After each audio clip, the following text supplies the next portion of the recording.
They said we have nothing. No land. No hope. Every time we look back on this moment when we signed this agreement which severed Singapore from Malaysia, it will be a moment of anguish.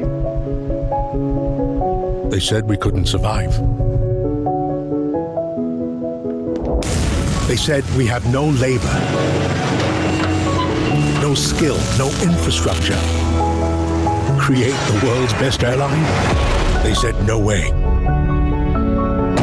Change the face of transport across Asia? They said don't even try. Turn the city into a nighttime racetrack?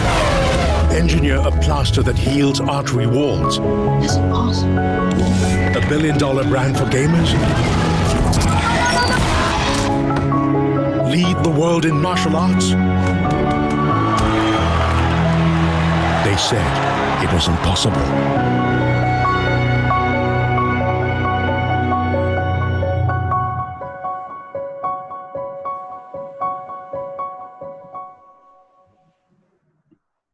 Hello， 大家下午好，欢迎大家来到由36氪 Global 英文媒体 Care Asia 与 EDB 新加坡经济发展局联合主办的东南亚创新机遇与挑战2020年新加坡亚洲创新论坛。我是今天的主持人 Sabrina。今天是我们系列活动的最后一场，依然将以线上交流的模式，围绕着 Deep Tech 深科技这个新经济热点展开讨论，对话其中优秀的企业、投资机构和资深业内人士代表，以不同的角度切入分析中国与东南亚的科技创新生态。我们今天的活动呢，将在 Zoom 会议室、36氪直播间和西瓜视频平台同步直播。我们在 Zoom 会议室安排了中文的同声传译，观众呢可以在屏幕下方操作栏一键切换声道。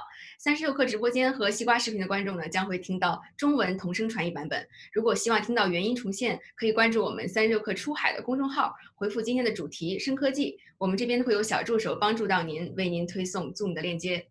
关于之前2场活动的回放呢，大家也可以在36氪直播频道中查找观看。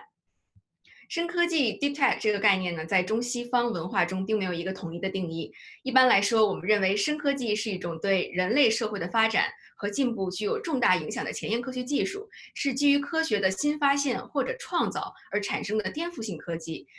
它们也许能够解决人类生死存亡的重大问题，比如说通过基因的编辑治愈癌症，或者说推进人类探索世界的速度和广度，比如借用人工智能与量子计算处理高密度的信息。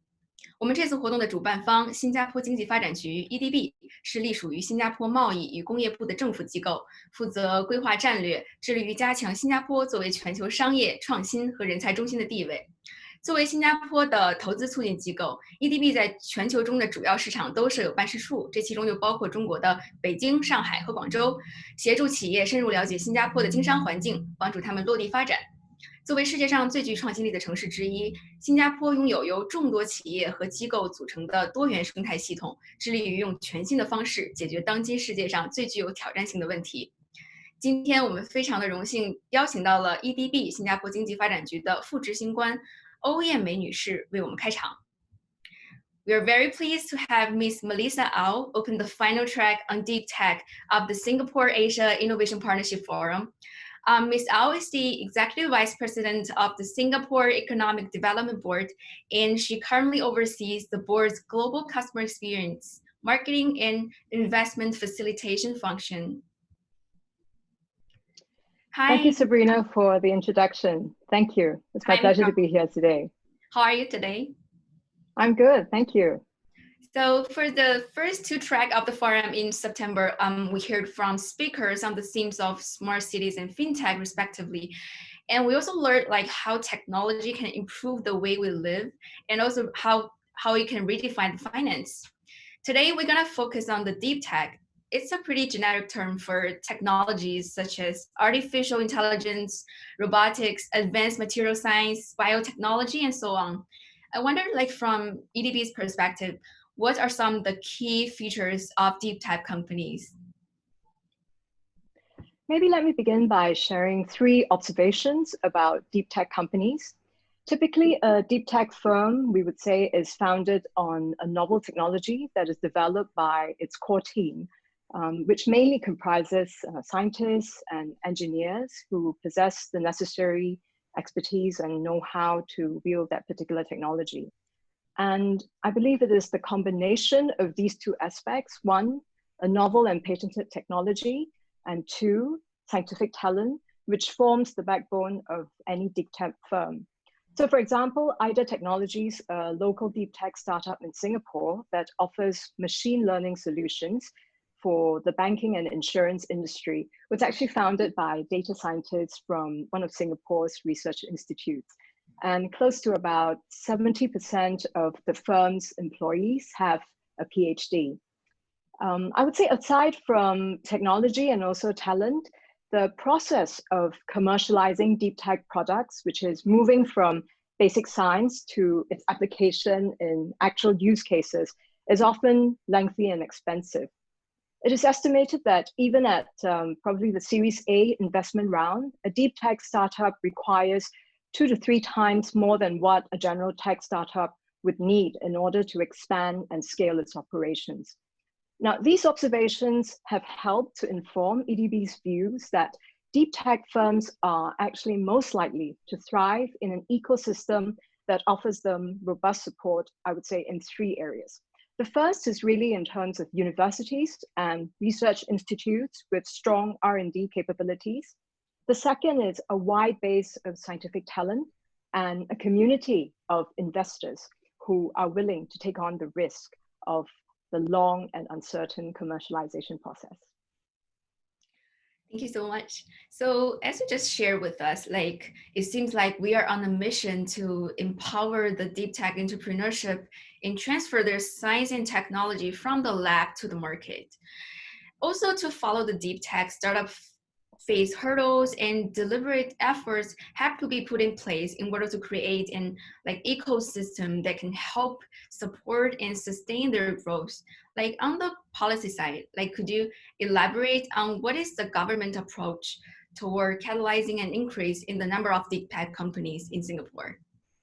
Sure. We believe that deep tech will be an extremely powerful engine for future industry growth. And so Singapore is committed to investing in its development. Our approach, I would say, is to build up a strong and supportive innovation ecosystem to help deep tech companies grow and succeed. If you recall earlier on, I mentioned 3 critical factors. So institutions with strong R&D capabilities, developing a wide base of scientific talent, and the third being attracting investors who understand and are prepared to put money into deep technologies. Perhaps let me share with the audience today what Singapore has done to strengthen each of those areas. Now, Singapore started to build up our R&D capabilities since the 1990s. Our public research institutions have steadily improved their global standings, and their performances are now on par with institutions in research-intensive countries such as Switzerland. We are also internationally competitive in several research areas, I would say with peaks of excellence in quantum technologies, photonics, 2D material, infectious diseases, and I would say immunology. So last year, Singapore's Prime Minister, Mr. Lee Hsien Loong, reiterated Singapore's commitment to basic research. And this is even as we place more attention on innovation and enterprise. I would say this is especially critical for the deep tech ecosystem because this then enables researchers to continue to generate new knowledge, which will then help them to unlock possibilities that would not otherwise be achieved with existing technologies. So that's for R&D capabilities. Secondly, on growing our base of scientific talent, we now have about 35,000 research scientists and engineers in Singapore, and we're continuing to encourage our students to choose careers in STEM, science, technology, engineering, and mathematics. We have also implemented, I would say, various training programs to support researchers at different stages of their careers and increase the industry linkages for their postgraduate training. Our local universities, such as the National University of Singapore, have also introduced initiatives such as the Graduate Research Innovation Program, and this encourages their graduate students, postdoctoral fellows, and research staff to establish their own deep tech startups. I would say given the long development runway needed for deep technologies to reach market-ready maturity, the Singapore government has also proactively adopted measures to help deep tech startups gain access to capital. So for example, in 2016, we set up SG Innovate, which is a venture firm that funds, it builds, and also grows deep tech startups in Singapore. And since its establishment, SG Innovate has invested over $52 million in more than 80 startups. Now, more recently, the government announced a $300 million funding program to catalyze further investment into deep tech. And under the scheme, the government will co-invest up to about 4 million Singapore dollars with qualified third-party investors into eligible Singapore-based deep tech startups. Supporting homegrown deep tech startups is necessary for us, but it's actually insufficient. We recognize that it is equally important to attract deep tech startups from around the world, especially those that are looking to expand into Southeast Asia. I would just add that other attributes of the ecosystem, such as a strong IP protection law and IP protection regime, as well as the density and diversity of companies, will also be highly relevant for deep tech startups. And as many of you would know, Singapore is already home to many of the world's leading companies across different sectors. And many of them have chosen to also base their HQ and research centers here in Singapore. So what then this creates is a conducive environment for collaborations between established companies, startups, as well as the institutes of higher learning. Thank you. Thank you for sharing. We are very excited to learn that the innovation ecosystem in Singapore has already tailored to the needs and activities in the field of deep tech already.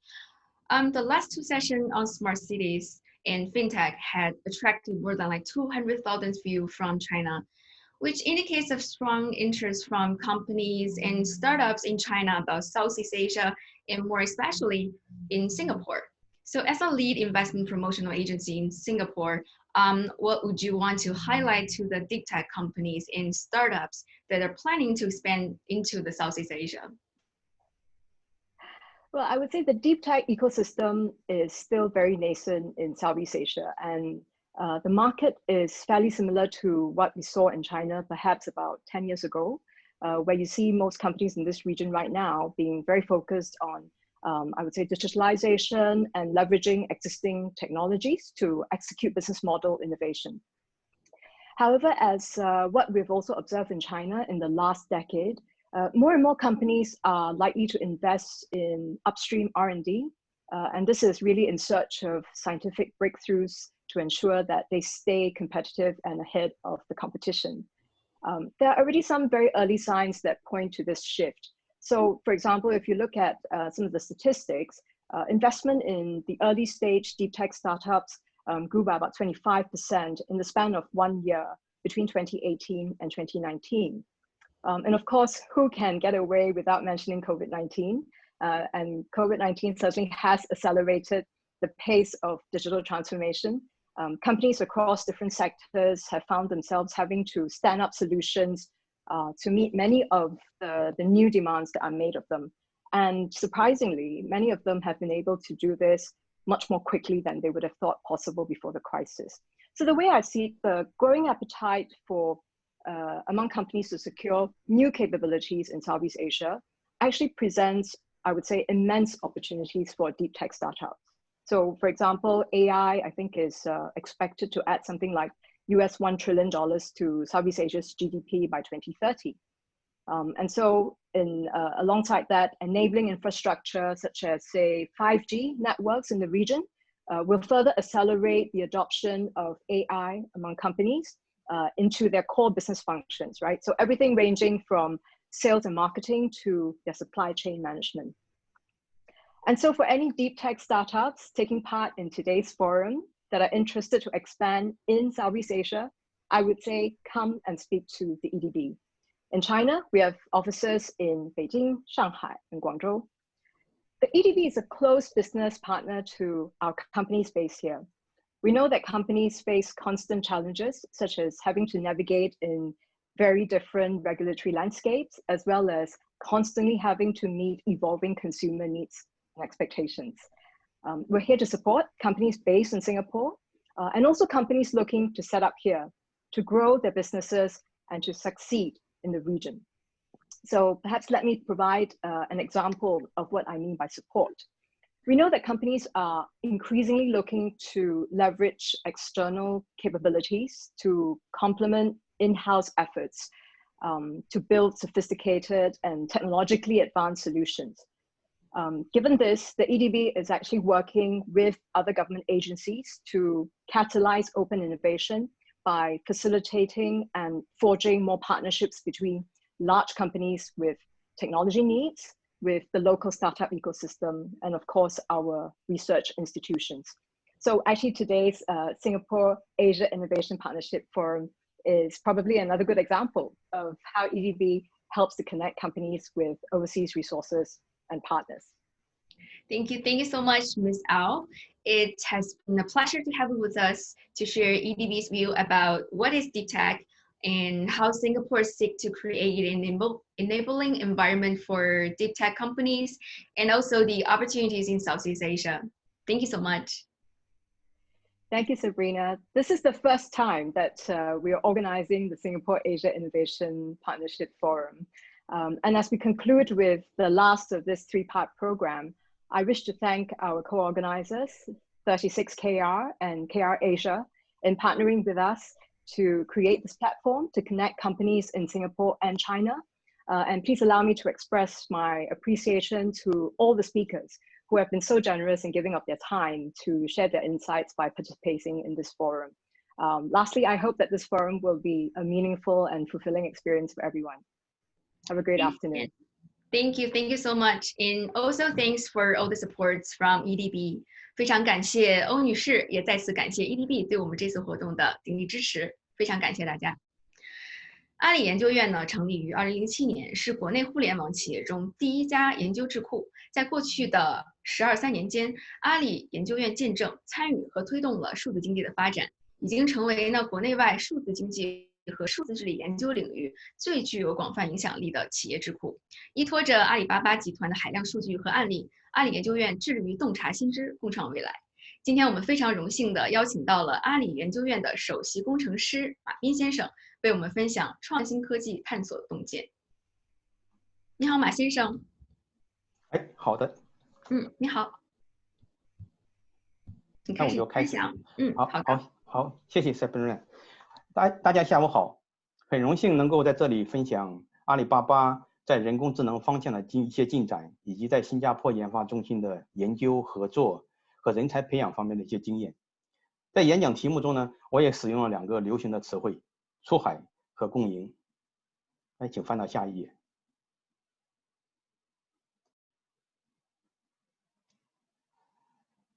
大家对东南亚和新加坡都很熟悉。那这里呢，我是用2个 slide， 那从我个人的角度呢来观察他们。对此呢，我也做了一些功课，比如说右边这2幅图摘自 Economy C 2019 Report。SEA 呢是东南亚的一个缩写。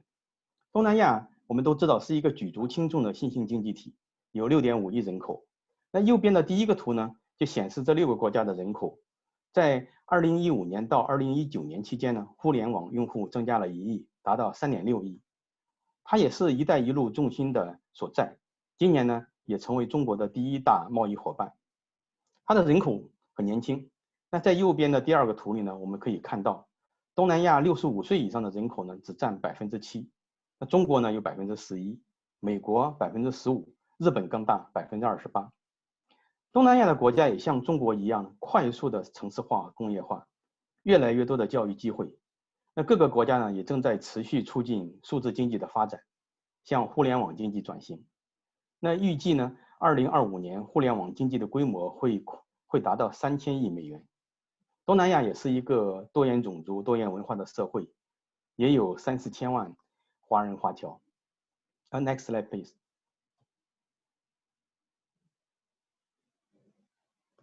那我们看一下新加坡呢，优越的地理位置。那在右边的图里面，我们可以很清楚的看到，它地处太平洋与印度洋航运要道的十字路口。连续2年全球竞争力排名第1，人均的 GDP 接近6万美元，很强的人才竞争力。那成人扫盲率呢高达 97.5%， 超过 70% 的受教育居民具备2种以上的语言阅读能力，有6所本地大学，还有多所外国大学和专业教育机构。那其中呢，新加坡国立大学 NUS、南洋理工大学 NTU 在 QS 2019全球大学排名呢分别是第11和第12位。A Star 呢，也就是新加坡科技研究局下属呢有18个研究院，分布在生物医学、科学与工程等领域，有超过5000名研发人员，1半以上的员工呢具有博士学位。那从个人生活角度来说呢，我个人呢更看重最后2项。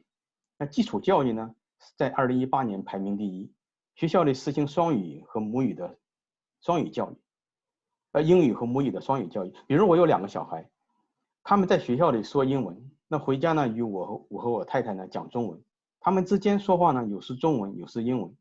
那我觉得这是很大的语言优势。另外呢，新加坡是非常安全，全球安全城市在今年排名第2，这是我所看重的。请翻页。那高科技企业一般来东南亚和新加坡，可能会通过投资设立区域中心以及研发中心。那在扩展业务中呢，我个人觉得有巨大的优势，那也有挑战。那么优势呢，是可以依托在巨大的中国市场里建立起来的平台和计算能力，它有快速推进业务的优势。那同时呢，挑战呢可能来自不同的文化和语言。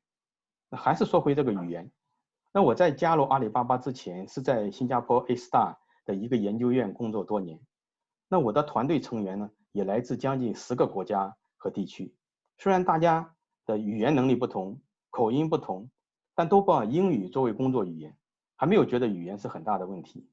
但对于国内企业，如果在海外招聘不懂中文的员工，那这就与总部使用中文的同事之间有沟通的挑战。那在管理中呢，文化和语言的差异是需要考虑到的。另外呢，数据安全也是特别需要注意的地方。在这个分享的重点呢，是海外研发中心。那通过它呢，与本地高校和研究机构进行合作，以及在本地培养人才。我觉得这样呢，可以实现共赢。请翻页。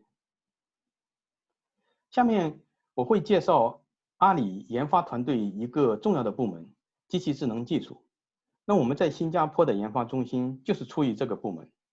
那机器智能技术部门呢，简称 MAND， 那是阿里巴巴负责人工智能技术研发的核心团队，有7个研发中心，在中国、美国、以色列和新加坡。那研发人员超过1000人，博士占比大约 45%。那它的使命是通过人工智能的核心技术的开发，充分赋能电商、金融、物流、社交、娱乐等阿里巴巴集团的重要业务。那以及呢，对生态合作伙伴输出赋能，以实现阿里巴巴的 AI， 也就是阿里巴巴 Inside 这样的一个技术战略。请翻页。那在2017到2019年期间，我们共发表了139篇期刊论文，新增专利200多个。那我们的同事呢，是28个国际学术机构的会员、兼职甚至 fellow。那在21项国际比赛呢，我们取得了最好成绩，那也获得了3项国家和省部级奖项。下一页。那我们的基础研发，是探索领域前沿的科学，那么发展未来智能技术。那我们同时呢，也提供智能中台服务，在阿里巴巴平台上向全集团赋能。那也通过呢技术创造新商业，以智能产品来创造社会价值。进到下一页。就这张图显示这个部门的一些技术领域。那我们可以看，在底层是基础的算法和优化、深度学习和数据挖掘技术，那直接支持决策智能的研发。那上层呢是图像视觉、语音交互以及自然语言理解这3个大的方向。那我在下面的几个 slide 中呢，我会简单的介绍一下语音交互和自然语言理解领域的一些主要工作。因为呢，这两个领域也是在新加坡研发中心开展的两个领域。请下一页。那在语音交互的领域上，我们通过技术创新、海量的数据支持以及平台建设，已经建立起来业界领先的语音识别能力。除了支持普通话以外，那么我们还支持呢21种方言以及10种国际语言。那国际语言的数目呢仍在增加中。那在工业应用中，我们开放了自学习训练平台，那为客户他的自主学习和优化特定领域的模型呢提供了工具。那语音识别的电容量每年都会超过1000亿次，那它应用在电话客服、法庭、庭审、音视频会议、音视频内容分析以及许多语音交互设备等多种业务场景中。请下一页。那在语音合成方向呢，我们也发明了一种叫 KANTTS 的创新技术，那么形成了技术优势。那在多个语言上呢，提供自然流畅的合成语音，我们也可以快速实现普通用户的声音定制。我们的 TTS 应用的年调用量呢，也在1000亿次以上。下一页。另外，我觉得应该提到的一个技术是多模态的语音交互。那我们知道，在原厂及噪声环境下，是非常难处理语音的。那我们呢，除了使用8麦克风大阵列来增强语音质量，那么降低周围噪声的影响，那我们呢还应用超高清广角摄像头来检测人脸。那么这样呢，就达到在强噪声环境下的准确识别，而且是免唤醒的自然人工交互方式。举个例子，就像机器像人一样看着对方，听对方说话。那这种技术呢，已经成功的部署在上海北京成都的语音地铁售票机上。另外呢，有其他的8个城市呢，正在试点这种语音售票机。下一页请。语音交互技术，我们当然还应用了许多其他的语音交互设备类产品中，我这里就不一一介绍了。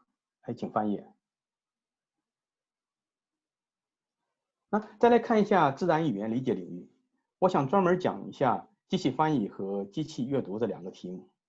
那我们建立了多语言深度神经网机器翻译的框架，那把不同的语言的文字呢映射到统一的语义空间。那这样的一个模型结构呢，就可以兼容各个语言的建模，实现跨语言的知识迁移。那在2018年，在国际上最重要的顶级机器翻译赛事 WMT 上呢，我们取得了英文到中文翻译、英文与俄罗斯语互译、英文与土耳其语互译等5项冠军。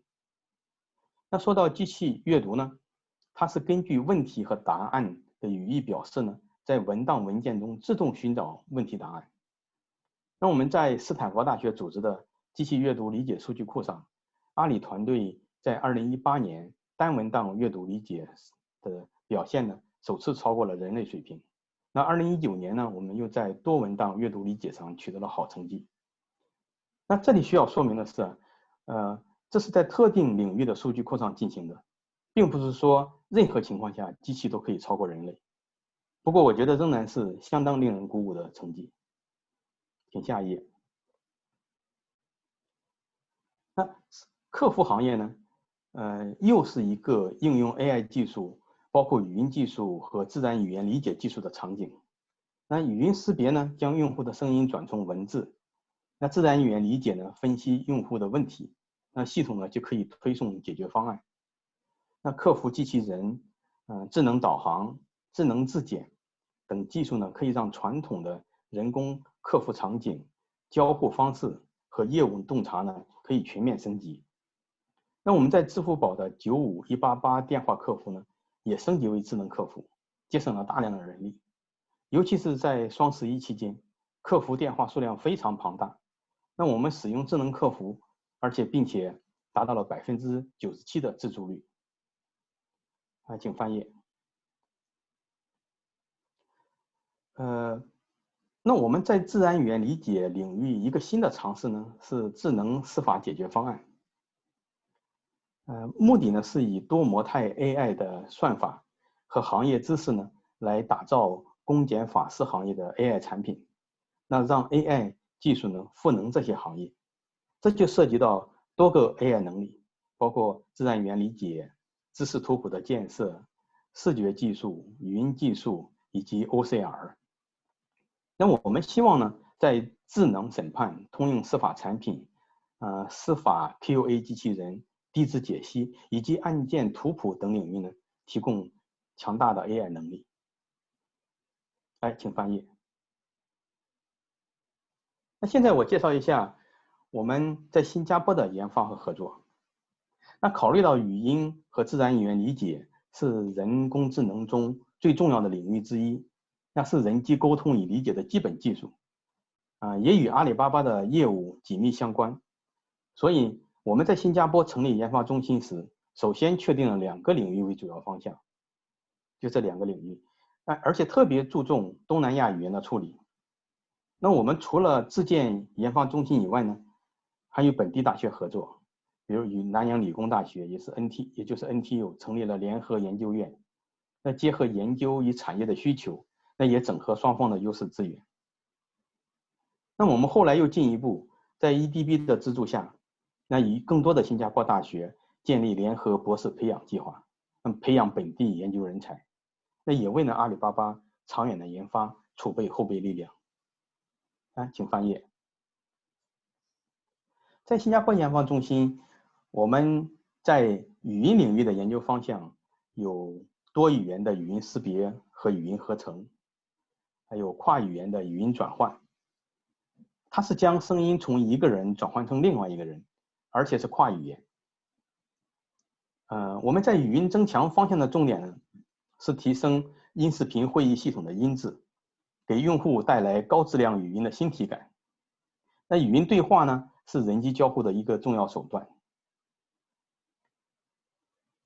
我们在 NLP 领域的研究方向呢，有东南亚语言的基础 NLP 技术，东南亚语言的沟通翻译，尤其是东南亚语言与中文、英文之间的翻译。那多语言情感分析，比如对网络上的产品评论进行情感分析。那还有呢，是多语言的地址解析。请翻页。我这里呢，只举几个语音方向的研发例子。那么第一个呢，我们建立了阿里云新加坡国际站来输出语音产品。在国际站中呢，我们提供中文、英文以及其他多语种语音识别和语音合成的开发工具。那英文的语音识别，我们也特别进行了优化，提升新加坡在内的东南亚口音的识别质量。在工具箱里呢，有开箱即用的自学习工具，那客户呢可以根据自己特定的领域和场景来优化语音识别的模型，提升识别质量。那平台的服务是稳定高效，它基于阿里云基础建设呢，能够快速弹性扩缩，也可以支持各种业务的并发需求。那在数据安全方面，所有业务是在新加坡独立存储，那不涉及到跨国传输。我们也可以呢，在客户的授权下来支持深度的专项优化。请下一页。这里另外2个方向呢是语音收缩和智能语音交互。Lazada呢是阿里巴巴收购的东南亚最大的电商之一。那么我们为 Lazada 提供语音收缩功能。那 Lazada 的用户呢可以使用语音进行快捷和自然的输入，那收缩产品。那语音收缩功能已经在新加坡、马来西亚、菲律宾、泰国和印尼上线。那我们的越南语音收缩呢，将在这个月底在越南上线，这样呢就可以覆盖全部Lazada的用户。那Lazada呢已经成为东南亚第1个应用语音收缩的电商。那关于这个语音收缩，在东南亚的一些国家，有相当多的人呢受教育程度较低，那文字输入呢是比较困难一些。那么这样的情况下呢，语音输入就尤其有用。那在智能语音交互领域呢，我们的注意力在2个应用上面。一个是智能电话外呼。那对于营销来说呢，它可以提供低成本但高转化效率的一种手段。那在东南亚会有特别的挑战，它主要挑战来自于多语言、多口音，以及呢语言资源是比较缺乏。那么另外一个语音交互应用呢是智能问讯服务。那我们可以提供给用户的是呢是一种多个 AI 功能集成的问讯系统。比如它可以是个大屏幕，那么用户呢无接触的使用语音问讯，那这就需要一个很多技术的组合，比如说多模态唤醒、语音识别，有知识库，有对话系统，有语音合成，也有数字人，还有用户体验设计，这些有机的合成、有机的集成。来，请下一页。跨语言语音转换是将声音呢在不同人或不同发音类型之间转换，为个性化语音合成提供许多应用场景。那么跨语言语音转换就更进一步，它可以产生目标说话人在不同语言的声音，也就是个性化外语语音。那这种技术也带来另外一个新的应用，也就是混合语言的语音合成技术，生成单语说话人，比如说中文说话人的中英混合语言的自然声音，这就大大降低了目前混合语言合成的门槛，因为不需要说话人说两种语言都很标准。那最后一个需要提到的研究是语音翻译，是由语音识别和机器翻译组成。那将一个语言的声音呢，翻译成另外一个语言的文字或声音。那这个技术如果成熟了，是可以打破语言障碍。我们目前在演讲、同声翻译、直播、短视频翻译以及会议沟通翻译上进行了尝试。比如，在一次云栖大会上，我们展现了一个技术原型。我们的 CEO 在演讲时，在屏幕上实时显示演讲的中文内容以及翻译后的英文内容。来，请翻译。那除了自身的研发努力外，我们特别重视与本地高校的合作。我们在2018年2月与新加坡南洋理工大学 NTU 成立了联合研究院，在当年9月与 NTU 一起呢，在 EDB 的支持下启动了人才培养计划。那在去年呢，阿里巴巴和 NTU 之间的高层互访继续加深了双方的合作。请翻页。目前在联合研究院中呢，有超过50个研究项目在进行，有30多个教授加入，其中有 IEEE、新加坡工程院以及加拿大工程院的 Fellow， 也有被 IEEE Intelligent Systems 评为 AI 方向前10位年轻并做出突出贡献的教授。那另外呢，还有100多位研究人员和研究生加入。那联合研究院现在已经发表了80多篇论文，涉及10多个研究领域，包括语音与自然语言处理、城市大脑、电子商务、搜索与推荐、医疗与健康、还有安全等领域。下一页。那在最后一页呢，我来介绍一下本地人才的培养，形成双赢。我们在 EDB 的 IPP 联合博士生培养计划的支持下，启动了阿里巴巴 Talent Program。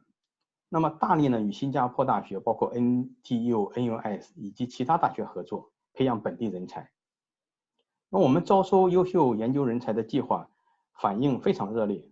那前3批入学的联合培养博士呢，来自2000多名候选人，录取率小于 2.5%。那我举个例子，在第1批录取中呢，我们收到了多于700份以上的申请，我们录取了18人。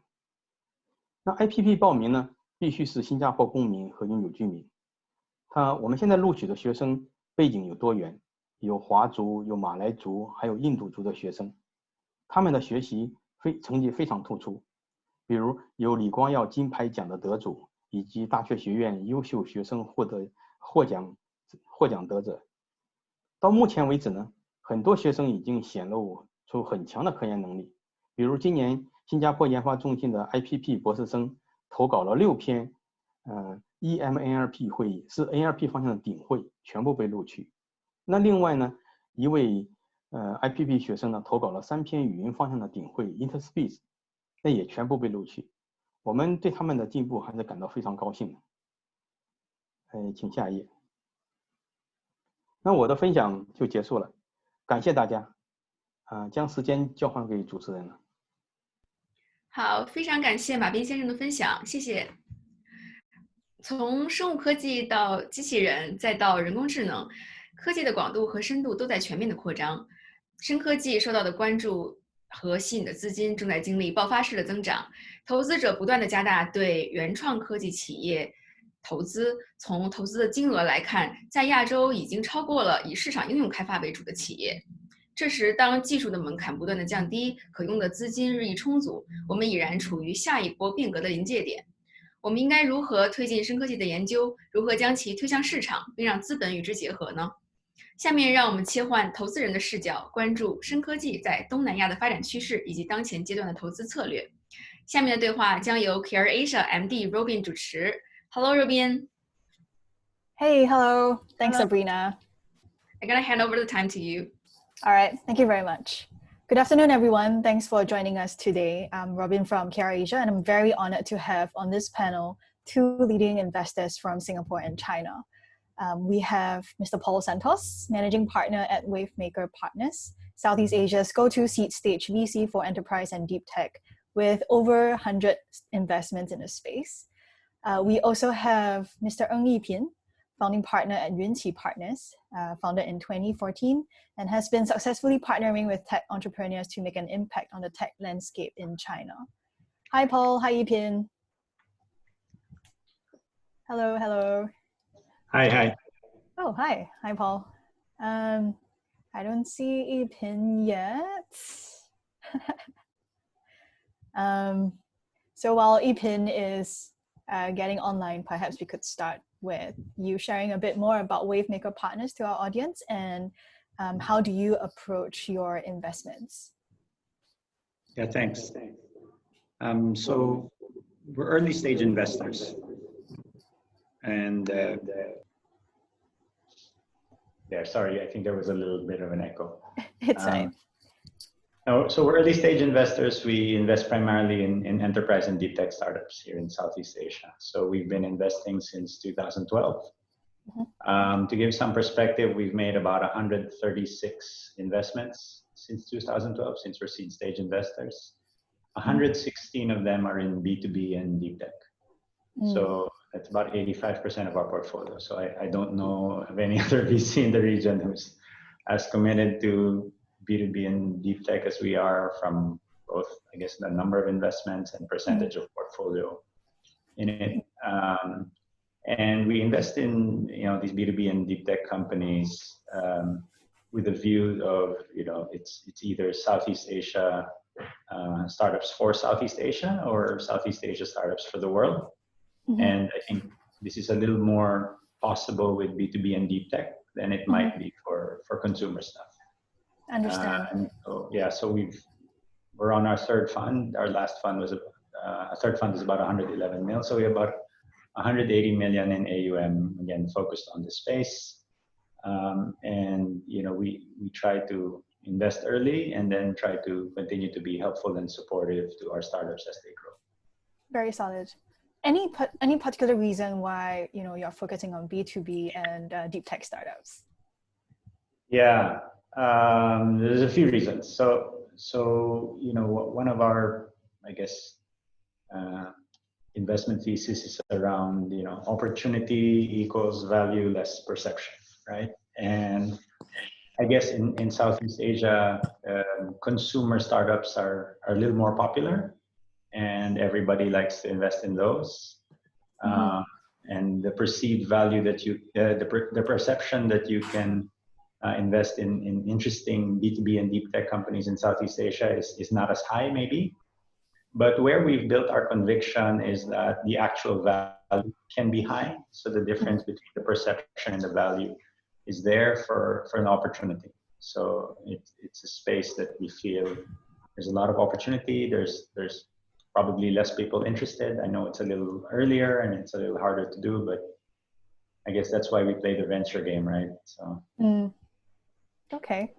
I see Yipin. Hi, Yipin. Hi, can you hear me well? Yes, we can. Can you hear us? Great. Awesome. Yeah, very good. Thank you. Awesome. Yeah. You let Paul have a bit more airtime. So Of course, he's the boss. I need it. I need it. Yipin doesn't have to talk much. It's just the results will speak for themselves. All right, Yipin. So, to catch the audience up, perhaps you could share a bit more about, you as a VC and then your approach to investments. Okay, thanks very much. Hi, I'm Yipin. I'm from Singapore, but I currently work now in China. I run a fund called Yunqi Partners. We are based in Shanghai, but we have offices in Beijing, Shanghai, and Shenzhen. We run both US dollar funds and RMB funds. We were formed in 2014, and we don't do consumer, we don't do 2C, we only do 2B, including enterprise SaaS, infrastructure SaaS. We do B2B platforms, and then we do some hardware, advanced manufacturing technology, including communication technology, electrification, autonomous driving, robotics. So we have been quite successful over the last 5-6 years, investing in many of China's leading technology companies, deep technology companies. Any particular reason why you pick B2B or deep tech? I mean, it's a strategy. There is a lot of consumer funds already in China, and so when we started, we wanted to be differentiated. We saw the opportunity in the sense that China is reaching a stage right now where the enterprises in China are now maturing. There is a slowdown in general of the economy, and as a result, cost is going up, and the enterprises in China needs to be competitive globally. So they need to run faster. In the past, when the GDP growth is very fast, the most important thing is just to execute. The most important thing is to grab market share, and with labor is cheap, they will use labor as an alternative. But now, in order to be competitive in China, you need to be more efficient than other people, and therefore this opportunity exists. That's the first point. I think there's a second point which is very important for China, and this also relates to Southeast Asia, and this is where Singapore needs to figure out its place within this. The network in China right now is as complex as anywhere in the world. The environment, the number of users that they have, and as a result, the Chinese entrepreneurs in China, the tech company can see the problem before any other people.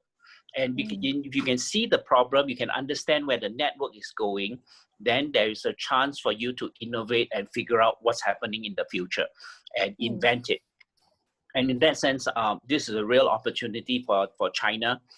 Nobody ever said that when you open your app, you should have 10 video streaming to one phone simultaneously, and it must all turn on and run at the same time. So when TikTok says, okay, that's what I need, then the engineers can see the problem. And so the first person who can solve this problem is likely to be from this type of environment, because the customers are very demanding. And that's the advantage that the Chinese environment have for some of these deep software technology. Good point. So building up on what you just shared, Yipin, how do you foresee China growing in the next 5 to 10 years? I mean, there's a lot of stats that China will become one of the large, or they are already one of the large economies of the world. They are putting a lot of focus on technology, deep technology. There is still a gap, I think, between China and US. So there will be a lot of work that they need to do, and as a result, this will be a continued area for innovation. Secondly, the Chinese now says, maybe it's harder for them to go to the US to expand.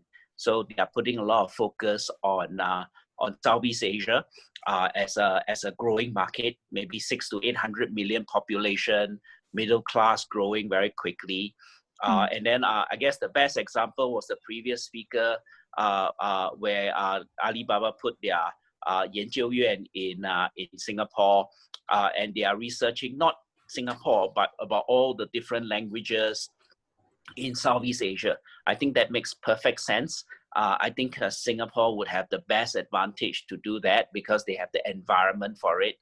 If you put the same center in China itself, they wouldn't understand. They think that Southeast Asia, the 600 to 800 million people are homogeneous, one population speaking the same language, but that's not true. And if you put it in the US, it will be even further away. So by being native, by understanding the different culture, the different languages, by being able to find these speakers all in one place, would be a big advantage for Singapore to be cutting edge, to be world class. I see. Paul, what do you think? How do you foresee Southeast Asia growing the next 5 to 10 years? I'm on mute. Oh. Can you hear me? Yes, I can. Sorry, it says I'm on the screen. It says I'm on mute. It's my noise. Yeah. Yeah. So how do you foresee Southeast Asia growing the That's next 5 why we got to 10 more years? room for innovation in enterprise conferencing. Better live streaming. Exactly. And did Yes, you buy Paul. the Zoom IPO? No. So Southeast Asia is this construct, I guess, we use to describe our part of the world. As you said, 600 million people, $2 trillion economy growing 5-6% per year. Everybody's heard the headlines, right? And so, a way we like to look at it is maybe we can even break that down a little bit further into Singapore and then the rest of Southeast Asia, because Singapore is a little different.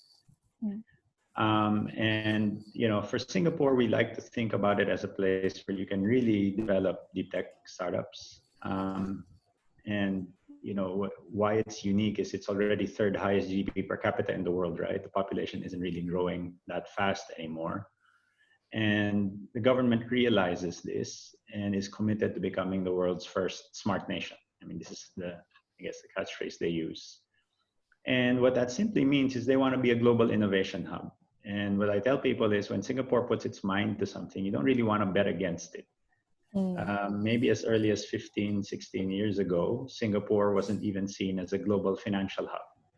But the country made the commitment to become one. And as we've seen over the last year or so, it is that. It is a global financial hub. And we feel like the same commitment that they're giving to innovation here in Singapore will eventually lead to the same result. What's interesting about Singapore is not just that it's the government is committed, but it's often the regional headquarters for many global multinationals. And if you think about a large enterprise or deep tech startup, one of the first moments of truth is whether they can win their first marquee customer. And that's what Singapore is uniquely positioned to do, because that's a 0 to 1 moment for these startups. When you can win a big global brand here in Singapore, then you have a shot at then moving on to your next phase. So that's how I see Singapore. And for the rest of Southeast Asia, 95% of the businesses in Southeast Asia are SMEs, right? And what's happening to these SMEs is they need to grow too. I mean, very similar to what Yipin shared earlier, right? Around, improving productivity, etc. But if you look historically, I guess no $2 trillion economy growing at 5-6% per year can grow without the SME sector growing. It's where the employment is created. And the adoption of technology is going to be one of the levers that these SMEs can pull to continue to grow. And so I would think there's a tremendous opportunity to develop SME-focused technology solutions. And, candidly, it's an opportunity for Southeast Asian entrepreneurs to do it for Southeast Asia. While China is interested, it's not the main focus, and neither is it for Silicon Valley or India or anywhere else. And so I feel like there will be homegrown solutions for SMEs that will be developed here because people are focused on the region and they understand the context and they can sort of take advantage of this opportunity. So that's our hope, at least for the next 5-10 years for the region. Right. So my impression of deep tech actually is that it's very heavily dependent on research, right? Which means, universities, research institutions play a very important role in launching new innovations. So feel free to correct me if I'm wrong, right? So do you both see commercializations as a huge challenge in both your markets?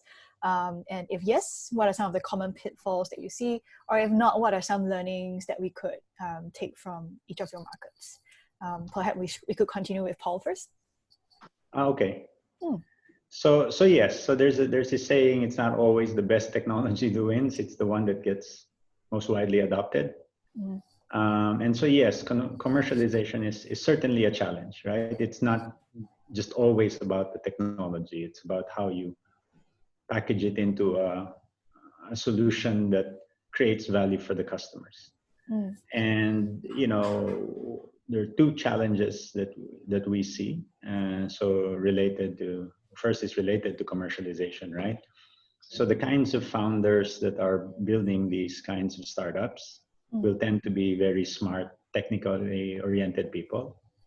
And so building a management team around them, or hopefully for them finding co-founders who can take care of the commercialization piece, at least at the start, is going to be important.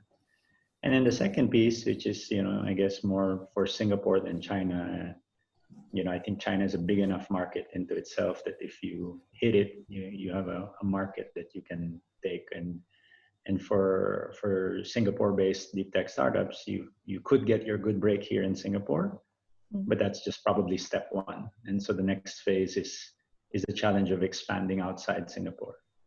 Now, there's certainly executive talent available in the market, but being able to attract that talent and harness it and form a cohesive team is sort of the next challenge for these Singapore startups, right?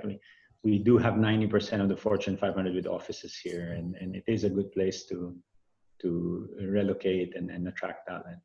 But these are, I guess, two basic challenges that we see. And then maybe the third is just risk capital for deep tech. Admittedly, the appetite for it might not be as big as in other parts of the world, but hopefully if your technology is good enough, if the customers that you win are exciting enough, you will find global investors interested in what you're doing, and the global investors combined with the local ones can put a round together. And it's not easy, but at least across all of these, we're seeing early indications that it's possible. Right. Do you agree, Yipin? Or do you see something different in China? So I think the best situation is if there is collaboration between research and industry, especially in the area of internet. Of course, if you look back at the long history of the internet, it came out from DARPA research and all this. But if there isn't Andreessen Horowitz or whatever, there isn't Netscape, there isn't people who says, you know what, I can do a different way. I need a browser and to leverage on and convert this thing into this thing called the internet for the consumer. The internet would never happen. I think the biggest innovation would actually be from the industry. And that's why getting the ecosystem started is the most difficult part. Silicon Valley, I think there's like two sort of center for innovation right now on a worldwide basis. One is centered in the US, headquartered in Silicon Valley. And there are a lot of startup institutions over there that have grown to now to be very big, and they're at the cutting edge of technology. And the second in the world is in China, maybe centered around Beijing. And they allow large internet companies like the BATs of the world doing a lot of the research and doing a lot of innovation. And from there will be spin-off of people coming out. I think Singapore in that sense have a chance right now. There is more and more research institutions coming in. There is more and more large internet companies coming in. I think it's still not reached critical mass. It's great to see the Da Mo Yuan and Alibaba in Singapore, but if we can get another 20 to 30 of such institutions, and it shouldn't all be coming from China. We should get people. Singapore should try to get people from Google, from Facebook to put their real R&D, not just the sales and marketing folks, but the real R&D people in Singapore for the Southeast Asia market. Then the critical mass can be formed. I explained again in the sense, I think the biggest innovation will come from industry, because the network that they see, they see the most complex problem as they are executing it. And when they see the complexity of the problem, then they can think of the solution. The reason why the Da Mo Yuan right now has the ability to research, how do you do language translation when the guy is speaking multiple language at one time? Because there is a need for it in Southeast Asia.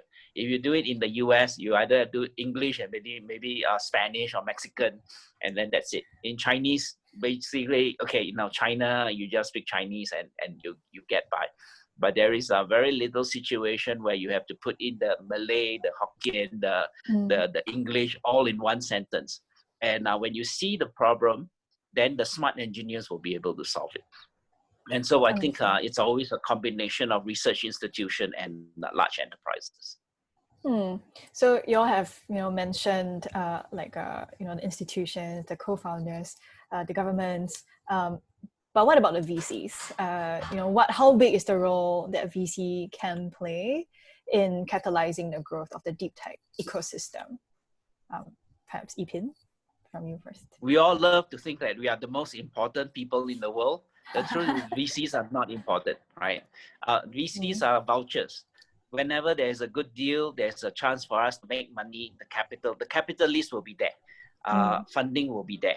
And if they are not there, then they found that, okay, after Shopee go IPO, then they said, what's happening? There's this company called Shopee, and when IPO is from Southeast Asia, and all the money will pour in. At least Singapore is past the first stage right now. And now there's a lot of unicorn companies. It's getting exciting for tech companies to be in Singapore. Similarly, 20 years ago, China was in the backwaters. Nobody want do startup in China. What is startup? And then we have Sohu. Later on, we have the BAT. And then now nobody question whether there is no lack of capital. There is no lack of VCs in China, because of the successes that the market has given to the investors. Does the other voucher Paul agree? Yeah, I mean, we try not to take ourselves too seriously, right? But the idea is you need capital to build a business, especially a deep tech business, right? And it's risky.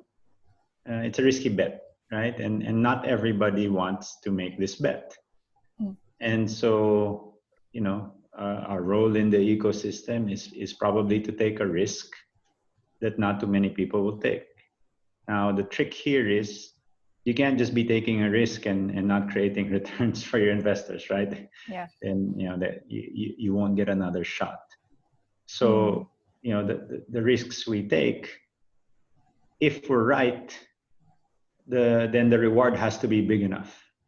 And so relative to our capital, the upside that we're chasing has to be big enough. And if we can find sort of compelling themes, solving big problems that lead to large opportunities in a scalable, sustainable, defensible way, then that's a bet we'll take.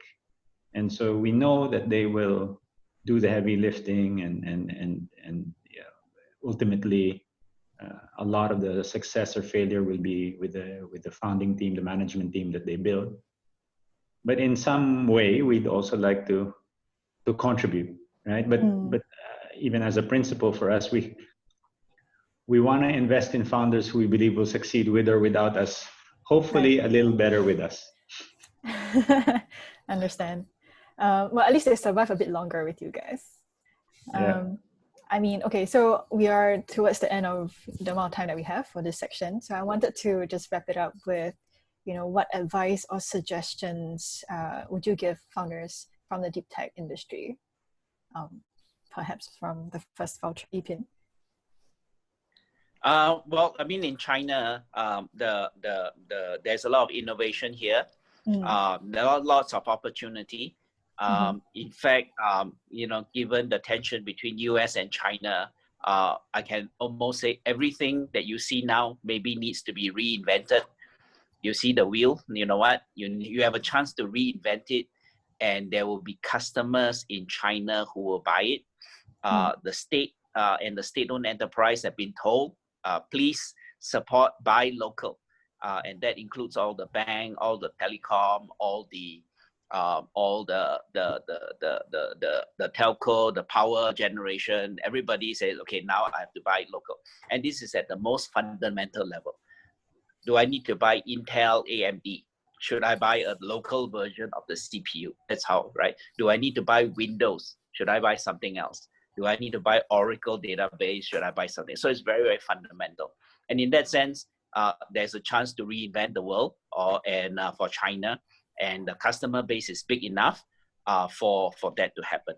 At the same time, I would also encourage or ask in that sense the government from Singapore in that sense. How much are you buying from local startups, or at least startups if you are only buying from Oracle and you are buying Windows, then nobody will be inventing the new operating systems in Singapore. And these are very fundamental questions. And so it's an exciting time to be in deep tech right now. Paul? Yeah. For us, is maybe a couple of things that we like to talk to our founders about. Don't fall in love with the technology so much as, try to be passionate about really solving a problem. Sometimes, again, there's this belief that the technology will sell itself. It rarely does, right? And so if you can delight a customer, if you can find a customer who truly loves what you've done for them, at least for us at the early stages, that's a great place to start.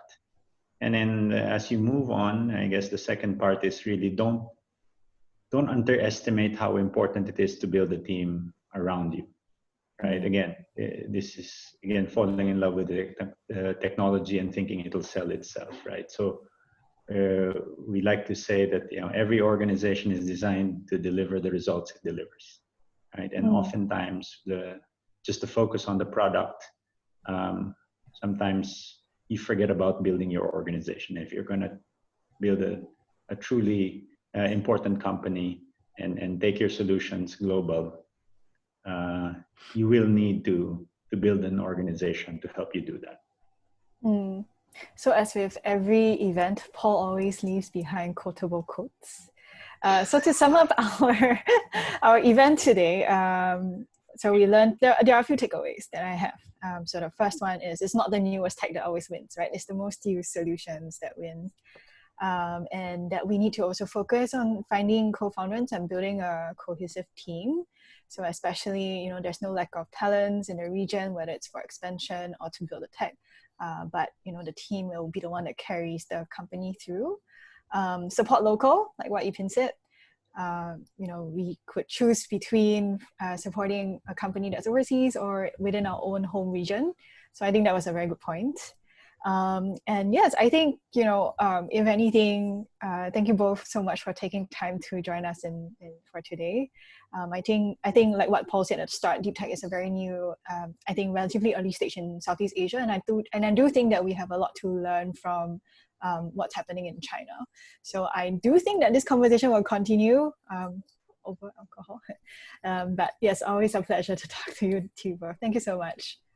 All right, thanks for having me. Thank you. I'll hand the time back to Sabrina. Thanks everyone for sharing, and thank you, Robin. Thank you. 在深科技涉及的很多应用领域中，人工智能通过算法和计算机系统代替了人类执行任务。机器学习和机器视觉技术在不断的进步，惠及各个行业。基因测序技术以及预测算法帮助我们提早认知预防疾病，在肿瘤预防治疗以及控制出生缺陷等临床医疗领域发挥着巨大的价值，也为个性化护理和人群健康管理提供着可行的方案。人工智能、生命科学技术将如何继续为人类带来无限的可能呢？下面呢，我们就很荣幸的邀请到了来自华大制造、ViSenze 和 Holmusk 的嘉宾进行分享。Hello everyone. Good afternoon, everyone. Thanks for joining us today. I'm Sabrina from 36KR Global. I'm your moderator for the panel, and we are really honored to have you guys, three very distinguished speakers on this panel. Please allow me to introduce Xiao Fang, the Senior Director of the Global Service from MGI Technologies, Oliver Teng, CEO, co-founder of the ViSenze, and Teng, the Chief of Digital Therapeutics from Holmusk. Welcome, everyone. Thanks for joining. Hi, Sabrina. Hi, Oliver. Hi, everyone. Everyone. Okay, so before we start, please just introduce yourself and your company to our audience. And can we just start from Oliver? Sure, I'll be happy to. So my name is Oliver. I'm the CEO of ViSenze. ViSenze is essentially an AI company. We were literally born out of the National University of Singapore, as well as a lab that NUS set up with Tsinghua University. So we have intimate connections with China, if you will. The company specializes in using computer vision as the underlying machine learning technology, and we work primarily in the retail space. So we work with clients like Uniqlo, H&M, and Urban Outfitters to help them create exciting customer journeys for their clients. Thank you. And Teng. Hi, everyone. I'm Teng from Holmusk. My background has always been in healthcare, so I spent the first 8 years of my career practicing as a medical doctor in the hospitals, last at Catalyzing Hospital. About 6 years ago, I left full-time clinical practice to join Holmusk. Holmusk is very much data and healthcare technology company born out of here in Singapore. We believe that there is no health without mental health. And so we spent the last couple of years building the world's largest real-world evidence platform for neuroscience. And this really helps researchers and physicians to answer some questions that they have, bring new therapies to market in a much quicker way for conditions such as depression, schizophrenia, and even Alzheimer's disease. So really a pleasure to be here in this panel and looking forward to a very exciting discussion coming up. Okay, thank you. And the last, Mr. Fang. I'm Fang Xiao. I'm a GM of Asia Pacific, MGI. You might know BGI well. MGI is actually a subsidiary of BGI Group. When we say MGI and you could understand MGI as a manufacturer division of BGI. So we will try to provide in different technology, including the clinical throughput genetic sequencer, including the remote robotic ultrasound unit and kind of automation system. And right now we have another word for MGI is make great innovation. So when we talk about the deep technology, I believe the MGI is trying to developing the deep technology and trying to make the world more healthy. Thank you. Thank you.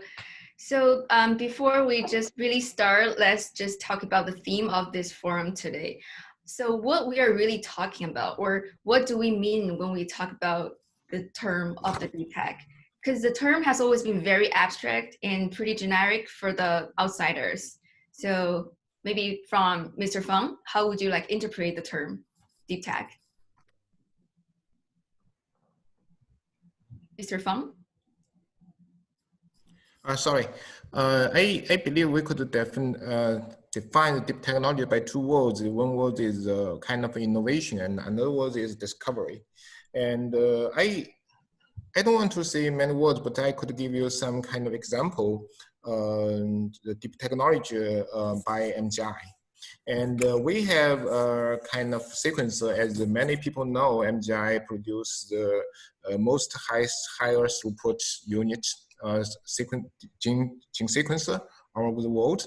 And for try to production this kind of unit is required different technology, including kind of biochemistry, opticals, fluid, mechanism, and software, AI, and all kind of technology. And you must combine all kind of technology together to develop the one unit, a single unit. And with the combine them, and then when we combine all technology, they can it's first of all just the kind of the discovery of the deep technology. For example, when we talk about optic, then the originally the optical could be used for just for the camera and something, but right now we detect millions and billions points in just our cell phone large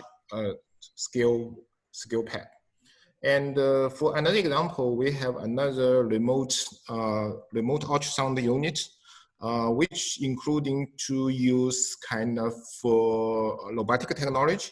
We could use real-time control, and we use 5G technology because this technology could control the unit, could provide the technology to, for example, the doctor could stay in Singapore and the patient could stay in China, and the doctor could control the control unit by the 5G technology. And so the remote control system and high resolution ultrasound unit is also used. So we need to combine lots of technology together to have kind of a deep technology. Thank you. I think Mr. Fang has already given a very detailed explanation of this term. And how about you guys, Oliver and Teng? Do you want to add on something to Mr. Fang's definition, maybe from Oliver? Yeah, sure. Yes, I agree that deep tech is, the term has always been, very loosely used, all right, right across, so much so that, if I would ask myself, is ViSenze a deep tech company? All right. Essentially, I ask myself that question, and that needs to be based on certain criteria. So, what is considered deep tech? Right. In my mind, deep technology is fundamentally an intensive effort that involves deep R&D. There has to be investment in the lengthy R&D process to achieve commercial success. There is probably some underlying technology that is being developed. It could be an IP. And deep tech startups are typically radical in nature, which means to say the technology that they develop are characterized by essentially being innovative, transformative, or disruptive, right? In whichever form and shape it takes. But these are all the common characteristics of deep tech company. So if you were to take an AI off the shelf and deploy it today, am I a deep tech company? I think that's a different, that's a different way of measuring it. All right. So companies that invest a fair bit of time in the R&D to develop that is fundamentally a good yardstick of what is considered deep tech. And for us, ViSenze, because we took some time in stealth mode, took about 15 months before we literally came out to the marketplace, right? We tested the technology rigorously to ensure that what we're developing is robust enough to be used by our partners and our clients to begin with. So I think, those characteristics are a good yardstick to measure what deep tech companies is. And it's not necessarily just in IT, it could be in agriculture, it could be in pharmaceutical, and right across other industries as well. Thank you. And what about Teng? I think I'm fully aligned with what Oliver and Mr. Fang has mentioned just now. If I were to just add a couple of my own thoughts around deep tech, is that I think many deep tech companies, the main thing is really focusing around the technology and having that greater focus on technology rather than on the business model disruption. I think both are very important, but you see many companies that I would classify as being under deep tech space is really that very solid focus on the research, on generating IP that powers that sort of organization. So I think an example from our own experience is that when we first started the company, what we did, that was probably close to about 4.5 years ago, was we acquired this very large patient data set of more than 5 million patient and clinical entries from Duke University back in 2016. And then from there, a lot of the data was messy, right? And it's not usable. It was very fragmented. It was all in silos. A lot of the information was unstructured data, mostly from doctors' typewritten clinical notes. But we spent the last 3 years really organizing the data, cleaning the data, making sense of data, putting it into a meaningful database and data warehouse that can be accessible in almost a real-time basis, that really generates a lot of value from, say, researchers who want to organize more efficient clinical trials and identify the right patients to take their medications, or say for a doctor, for a particularly difficult patient, among the 20 kinds of antidepressant that he can prescribe a patient with major depressive disorder, which is the best medication that would most likely have an impact on his patient's outcome. So I think that whole process is really, I think, what underpins a typical journey of a deep tech company. And I think that's really where I see this. Thank you so much. As you just mentioned, the deep tech technology cannot be isolated from the whole ecosystem. So the deep tech companies rely on the ecosystem like composed of other startups, universities, government agency, venture capital investors, foundations, and established corporations to survive and thrive. So I would like to ask Teng, what are the differences you see between the two markets, like between China and Southeast Asia, in terms of the deep tech ecosystem? So, and I'm coming at this from our perspective, right? So at Holmusk, we very much started here in Singapore and Asia. We've been operational in quite a number of different markets here in Southeast Asia, Singapore, Malaysia, Hong Kong, among some of the other countries.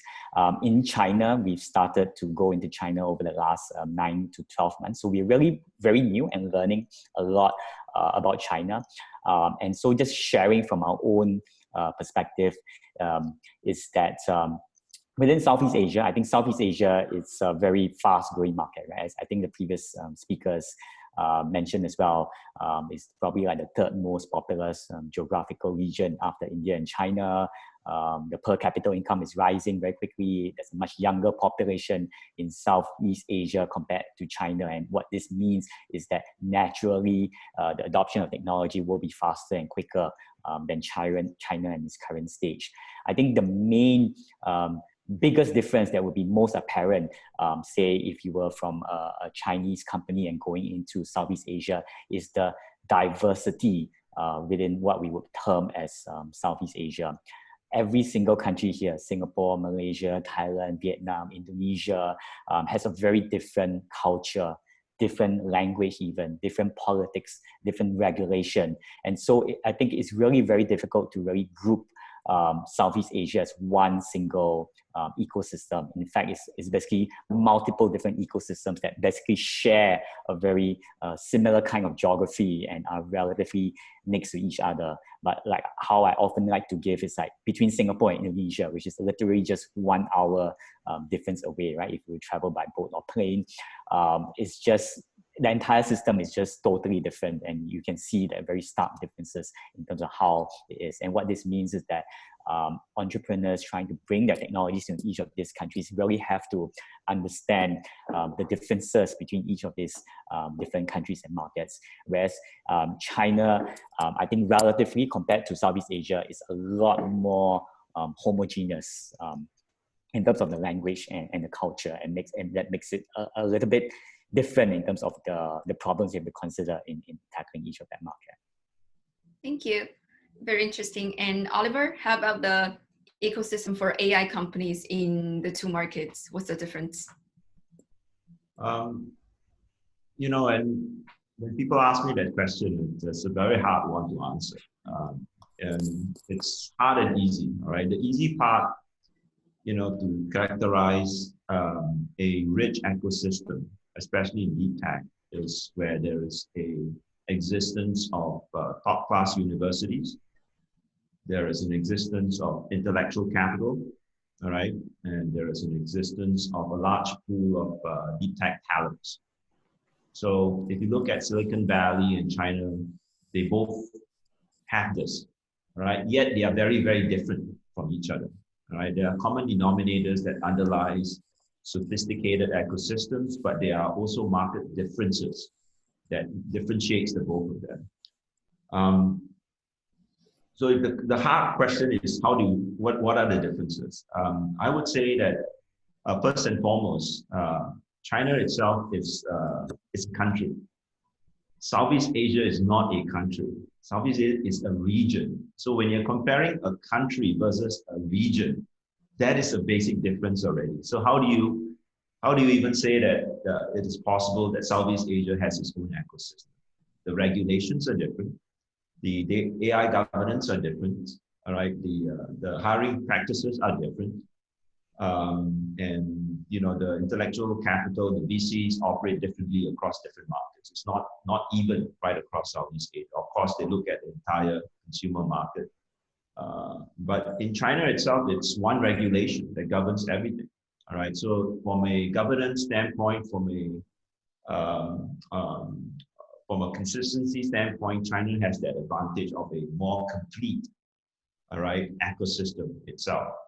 That, you know, if investors were to go into China itself, they do a one-time setup, they know that the money flow can move quite seamlessly across, whether it's Beijing or Shanghai, for that matter. And goods and services can move quite freely as well. And hiring talents, all right, in China, whether you're in Shenzhen or in Beijing, of course, there are local differences, but not as different as if Southeast Asia, we will hire talents, you know, from one market to the next. There are national differences that we have to contend with. So that's one key difference, right? The homogeneous and the heterogeneous nature of the ecosystems. And the other key difference is over time, because of the homogeneous market in China, the ecosystem itself in China is much more complete than in Southeast Asia. It's very well built. It's very connected. I'm very impressed by the supply chain, you know, in China itself. So when China went into lockdown and, you know, when cities started to reopen, the supply chains were able to reconstitute itself very quickly, looking at the AI routes on the supply chain, using the data to find which routes could deliver goods to the cities very, very quickly. But you can't do that here in Singapore because it's in Southeast Asia, because the regulations are different. All right, so we have to have G to G, government to government negotiations so that the supply chains can move. Okay, so that's also another difference. The last key difference would be in terms of the competition landscape. There are the BAT in China, right? The Baidu, Tencent, and Ali, and then there's the ByteDance. In Southeast Asia, we have a mix of both local giants like the Grab of the world, the SEA, the Garenas of the world. We have the international giants like Facebook and Amazon operating in Southeast Asia. And we have the Chinese giants, the Tencents, okay, of the world, the ByteDance of the world, also operating within Southeast Asia. Whereas in China, it's all Chinese giants, mostly Chinese giants. So you see that the competition landscape in Southeast Asia is actually a lot more interesting because you have international giants and you've got local giants and you got the Chinese giants, okay, operating within Southeast Asia. So I think it's going to be a very exciting competition. Okay, thank you so much. And also for Mr. Fang, so what is your view on the difference between the two markets for life science companies? Thank you. I totally agree with the words from Teng and Oliver. Actually, I only want to mention one thing. Just mainland China is just the single market. However, when the Southeast Asia, including the 10 countries. So when we are talking about a single market, so all kind of private company would like to develop large scale sample testing ability because marketing is enough to them. So, and they are very easy to expand their business from one province to another province. So they, for this reason, they are very easy to get large, maybe great and maybe huge investments from the market. So they want to, they get the money, they would like, they develop the technology, they expand from province to province, and they try to go out of China to expand the markets globally. And however, at the same time, in Southeast Asia, I believe the development of Southeast Asia countries are totally uneven. And so, for example, Singapore is a very strong technology, research-based and kind of things. However, at the same time, and Indonesia and maybe Philippines is not so well in research. So it's very hard to expand implement the technology from Singapore to Indonesia. Because, for example, the price is totally different. The price we could accept in Singapore maybe not be acceptable in Indonesia. And at the same time, the regulation things is another barrier to all kind of companies. I used to try to export our unit from China to different countries, including Singapore, Vietnam, Malaysia, Philippines, Thailand. And so every time when I try to export one unit, I need lots of paper to fill. And so it's cost lots of time. Even in Singapore, just 1 month ago, I tried to export one unit, and which cost me 3 weeks in Singapore customs. So to prepare papers, and so that will vary the development of technology. Because if your market is very small, and so no one will try to invest that. When the market is large and the market is a single market, you could get lots of kind of investment, and with those kind of investments, you are quite easy to develop your technology. Thank you. Thank you so much. So let's move on to next topic. People are curious about like what are the upcoming trends in your respective areas. Like Oliver, what are the trends maybe in general in your industry? Well, for us, we focus a lot on retail technology, innovative retail technologies. Generally speaking, that stretches right across e-commerce, physical retail operations, and so on and so forth. I think retail is probably one of those sectors that have been affected drastically by COVID-19 right across the entire world. So if you were to ask me this question before COVID-19, I would probably give you a different answer. But I can't answer that question without taking into context what is this right now. I would say that the prioritized trends that I'm seeing coming stronger and stronger by brands, retailers, and marketplaces, essentially is digital. For the traditional retailers, is digital transformation. More than 80% of the shopping traffic from traditional has migrated to digital platforms. All right, that includes small-time sellers who are not ready for shopping 1.0, but have no choice but to move there. So the digital transformation is essential.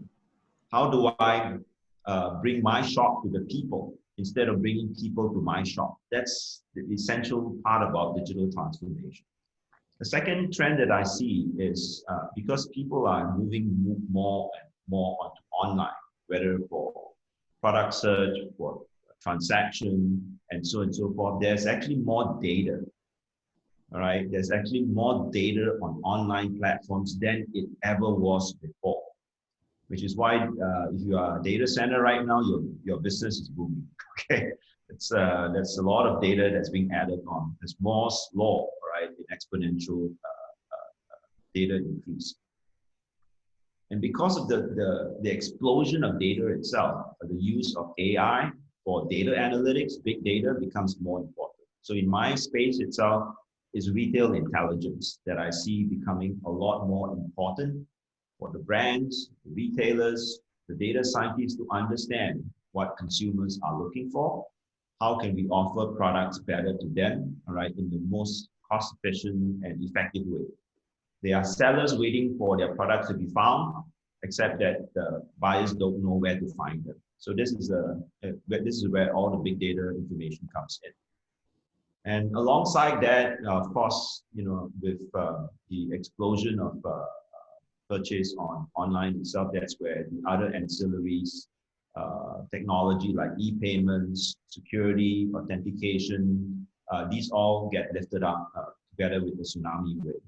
So I see these three broad trends as the fast emerging trends that I see in retail and e-commerce. Thank you. So, Mr. Fang, like in terms of the genetic sequencing of life science in general, what kind of trends did you see? Okay, thank you, Sabrina. And I believe in the gene sequencing technology, they have kind of three trends. One is large scale, and we try to make the unit bigger and bigger and bigger, and we try to test a large scale sample in 1 unit, which could easily to lower down the cost for each person. So based on that, it's maybe I believe in future, everyone could have their own whole genomic sequencing when they are born. So it's totally based on larger scale technology and the lower down the cost and price. And then another trend is try to make the units smaller and smaller, even portable.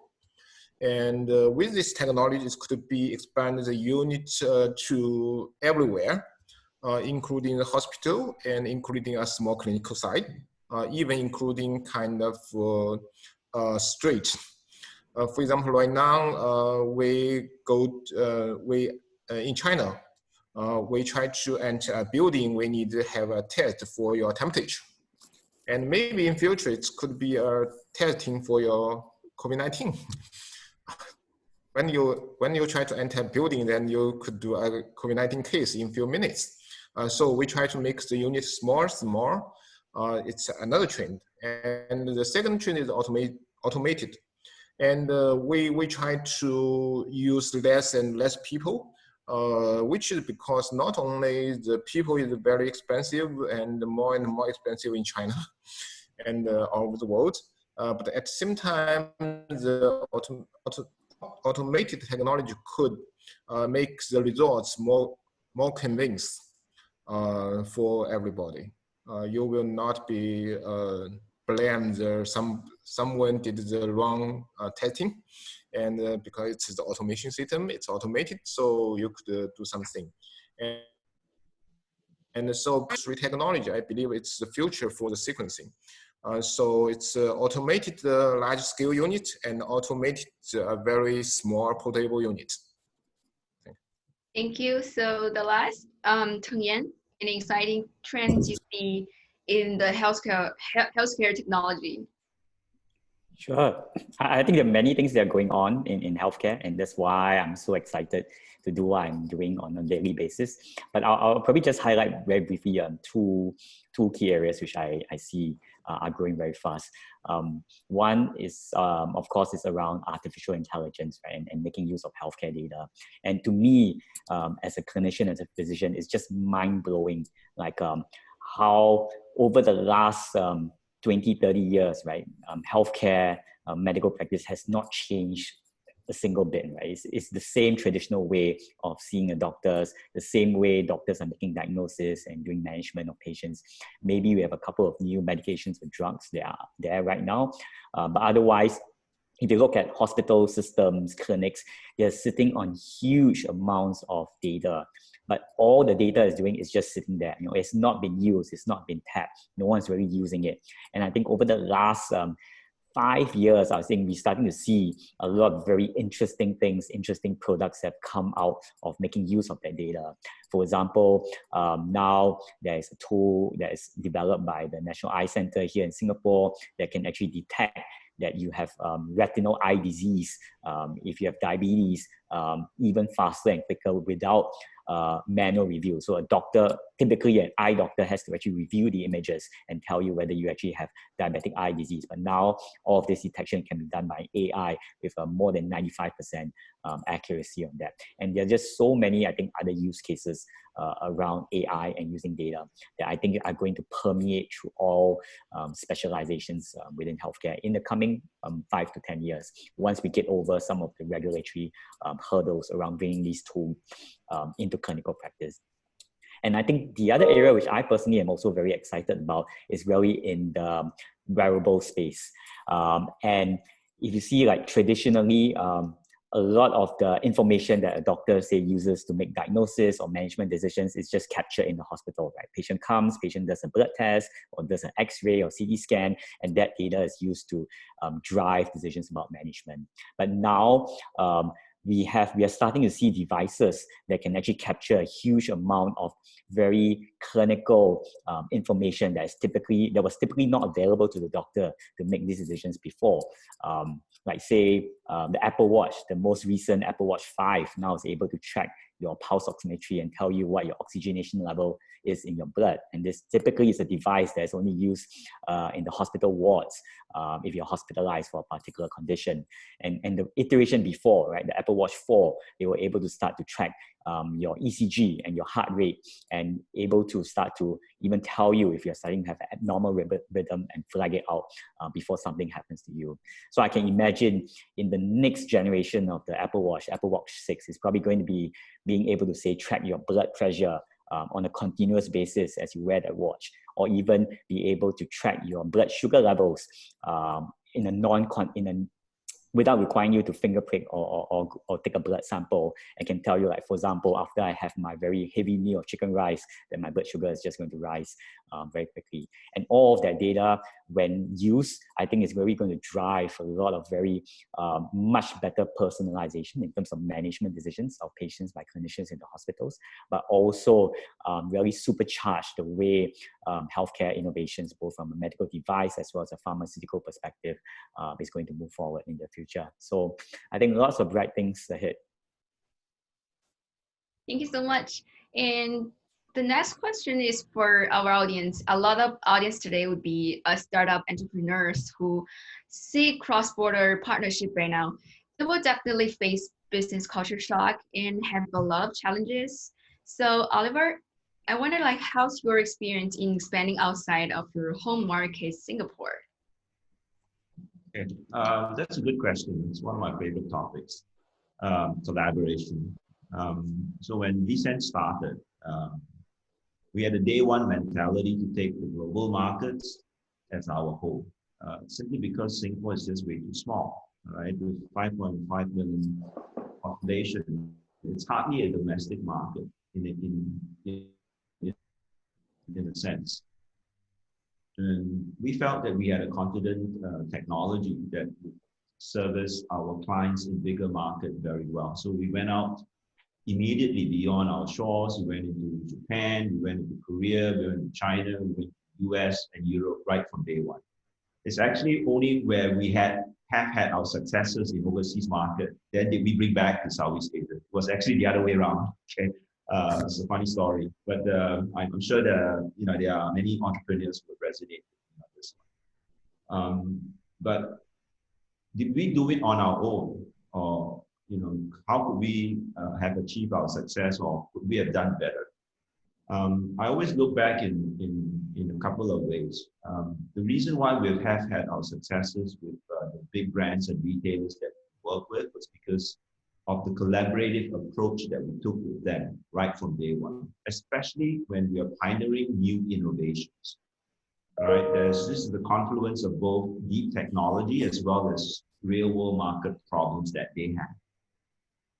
And when you work with the innovation teams, when you listen very closely with them, you are able to pull out some of these challenges that they've been grappling with, trying to address. And if you know how to be able to use your technology and create a solution to address these and bring it to market, you get to move very quickly and at scale that can then create an impact in those bigger markets, because we want to service big boys. So I like to work a lot with innovation companies. In the AI space specifically, because we are an AI company, I see the landscape of AI ecosystems as being characterized either by competition or collaboration. All right, and that's where you see a lot of competition between the big internet giants. All right, if you read the book by Li Kai-Fu, AI Superpowers, you understand the intense competition between those AI superpowers that we're talking about. All right, and small countries like Singapore can only try to find ways in which we can be relevant and meaningful. All right, not by competing with them, but by collaborating with them. This is how we make ourselves relevant to the rest of the world. So just like how Singapore has behaved, we have also taken a very collaborative approach. So today we work with retailers in the US, we work with brands and retailers, we work with the smartphone OEMs in China specifically. All right, so we work with Huawei, we work with Vivo, and we also work with Samsung in Korea. So these collaboration actually makes us better, helps lift the standards and robustness of our solutions that we can then offer to the rest of the world. So this is the approach that we are taking. Thank you. That's very interesting. And so Teng Yan, how about you? Any challenges you encountered or interesting stories you would like to share? Sure, Sabrina. I would say that Holmusk, we started very much in Asia, but same as Oliver, we took a very global view, and when we started to expand overseas, actually a lot of our current clients and business actually comes from the West as well, from the US and from Europe, because we work with a lot of the large pharma companies whose headquarters are and decision-making powers are really based out of the West. Over here in Asia, we started to expand into a couple of different countries, Malaysia, Vietnam, Thailand, and Philippines. And I think we've learned a lot of things the hard way. And really, I think the key thing, and one of the key lessons for me is really to localize, trying to fit what we have, our existing products, that say has been developed, say for a US audience or for a Singapore-based audience, and trying to bring it to a new country and different markets. Almost sometimes can be like putting a square peg into a round hole, right? So it just doesn't fit. It stands out very sorely and very badly. And I think the way to do this is really being able to understand local needs very well. Like say, for example, for us, when we were exploring in Thailand, right? When we went on the trip, we met a couple of the biggest hospitals, private hospitals over in Thailand, and then we were showing them our next generation electronic medical records product with AI tools that are built in. We were so excited, and we were able to show them, oh wow, we were able to do so many interesting things with that software. And basically the Thai hospital administrators and doctors were, they smiled a lot. They gave us a lot of things. They said, wow, that's very cool and that's very nice. But at the end of it, it didn't result in any direct business or clients that came from that, despite all the good vibes, right, that they were giving over there. And it was later on that as we talked with them and we realized that Foresee in Thailand for the hospitals right now, what their needs were very different from what we imagined that we were seeing in our clients in say the US or in Singapore.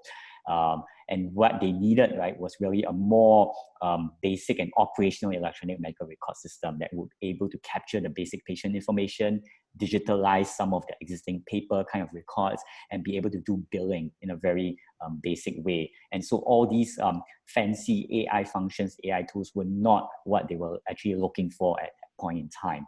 So I think before really going in and understanding and trying to get your products into the market, I think it's really worth doing that, trying to understand. And if you want to bring that into that particular country, to really focus on adapting your product to meet the needs of that particular country, which is, as I think we've all expounded over the last 20 minutes, is very, very different from each other. Thank you so much. And last, Mr. Fang, do you have any special experience in helping MGI Technologies expand overseas? Okay, thank you. I believe the most important words I want to mention is be ready. Be ready means just you should have some kind of technology first. Then when something happened, you could expand your business very quickly. And by the way, for example, I could give some kind of example just from January, and we MGI and including the BJ Group discussed lots about COVID-19 case, and we developed a kind of technology. For example, we have a dispatch system.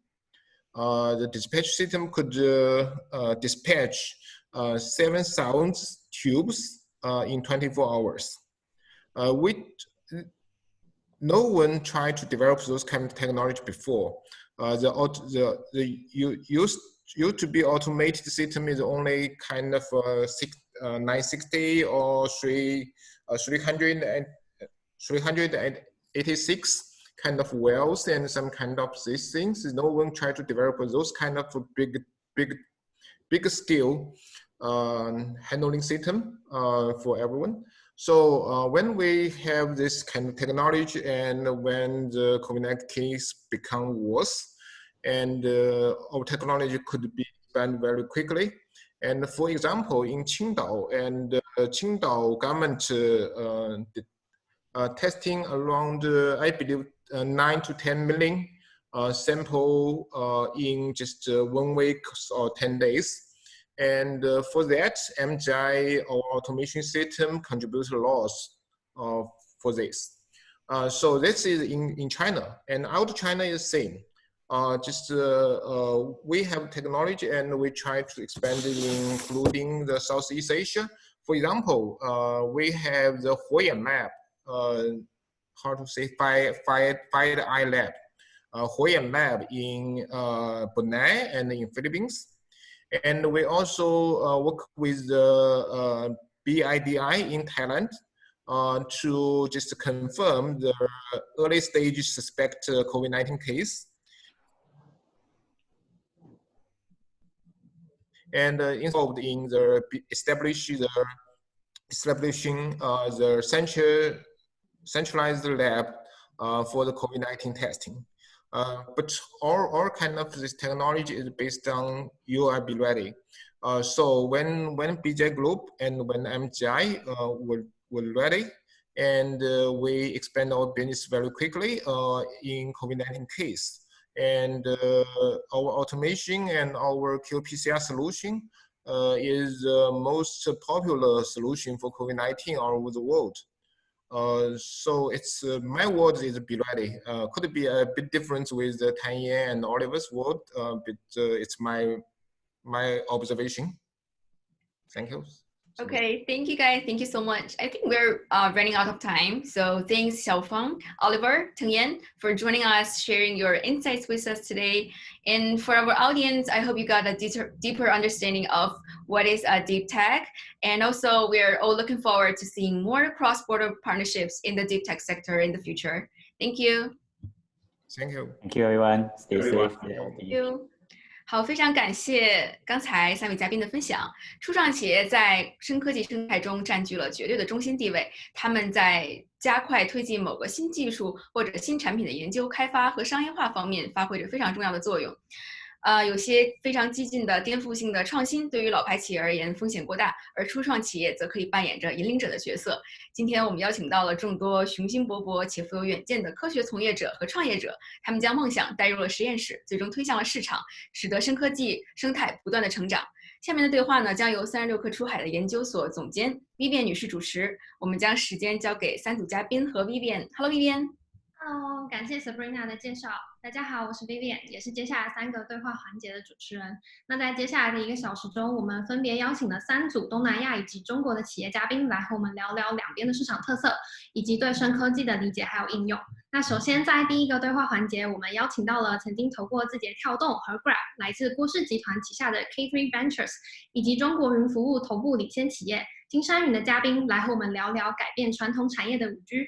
及云技术的应用 transforming traditional industry with 5G and cloud technologies. So please allow me to introduce our 2 distinguished guests, Mr. Guo Mengxiong, the founder and managing partner of K3 Ventures, and Mr. He Haijian, CFO from Kingsoft Cloud. Hi, Mr. Guo and Mr. He, super nice to have you with us today. Good afternoon. Thank you, Vivian. Hi. Thank you, Vivian. Good afternoon. Good afternoon. So I guess we can start by giving our audience the brief introduction of yourself and also the company and the VCs that you're at. So perhaps we can start with Mr. He. Yeah, thank you, Vivian. And it's great to connect with all the audience on the call today. My name is Henry He, and I'm the CFO of Kingsoft Cloud. And Kingsoft Cloud right now, we are the largest independent public cloud provider in China, and also the top 3 internet public cloud provider in mainland China as well. So, fortunately, we did a successful IPO in early May this year, and we actually reopened the entire capital markets in the US. And we are the first actually to do the cloud-based roadshow and the cloud-based listing ceremony this year, and it's great to know everyone on the call, and definitely we'll be interested to share the views and exchange ideas with Ms. Coin in the following sessions. Thank you. Thank you. And Mr. Kwok? Thanks, Vivian. I'm from K3 Ventures, and we invest on behalf of the group of businesses Jiali Jituan, where we have a few operating business such as Yihai, Wilma, Shangri-La hotels, and Guomao Zhongxing in Beijing, Jiali Wuliu. So we're in a diversified businesses, and in our venture arm, we've invested in Series A for Grab Taxi, Series A to ByteDance, and also very proud that we were involved with some Chinese cross-border companies to incubate out of Singapore. For example, ViSenze, where in their first 12 months of operation, they are now servicing companies like UOB, Gleneagles Hospital, FWD Insurance out of Singapore. So thank you, and it's a privilege to be here. Thank you, gentlemen. So my first question would be the application of cloud computation technologies plays a vital role in digital transformation. So for Mr. He, with the Belt and Road Initiative, Kingsoft has successfully deployed services across the global market, including Southeast Asia market.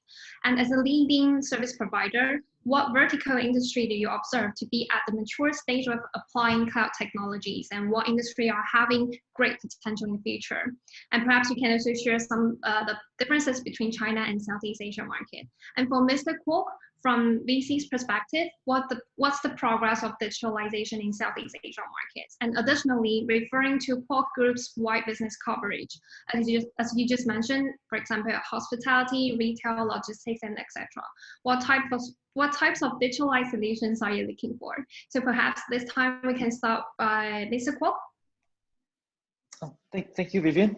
So for example, we see that a lot of the adoption of new technologies in Southeast Asia, the thought leaders, obviously, a lot of initiatives from overseas that are relevant. I'll give an example. In agriculture, we recently invested in a company called Teranis, and they are using a DJI drone with Israeli commercialized military technology to stabilize the image capture. And then they use a cloud infrastructure and computer vision to look for holes in the leaves, and they zoom in and they basically tell us the onset of disease and pests. And so we are able to have precision agriculture that we now apply as paying customers in Indonesia. And when we adopt this technology, we were able to actually introduce our competitor plantations who also became paying customers of this technology. So that's an example of precision agriculture. For example, perhaps later on, you allow me to share that we are looking for solutions and partners in the area of hospitality, where we think that the property management system, which is the PMS system, today is ripe for disruption because it's a monopolistic type of environment with one very big player, and it's not a very open and AP. There's an opportunity in hospitality for a proper.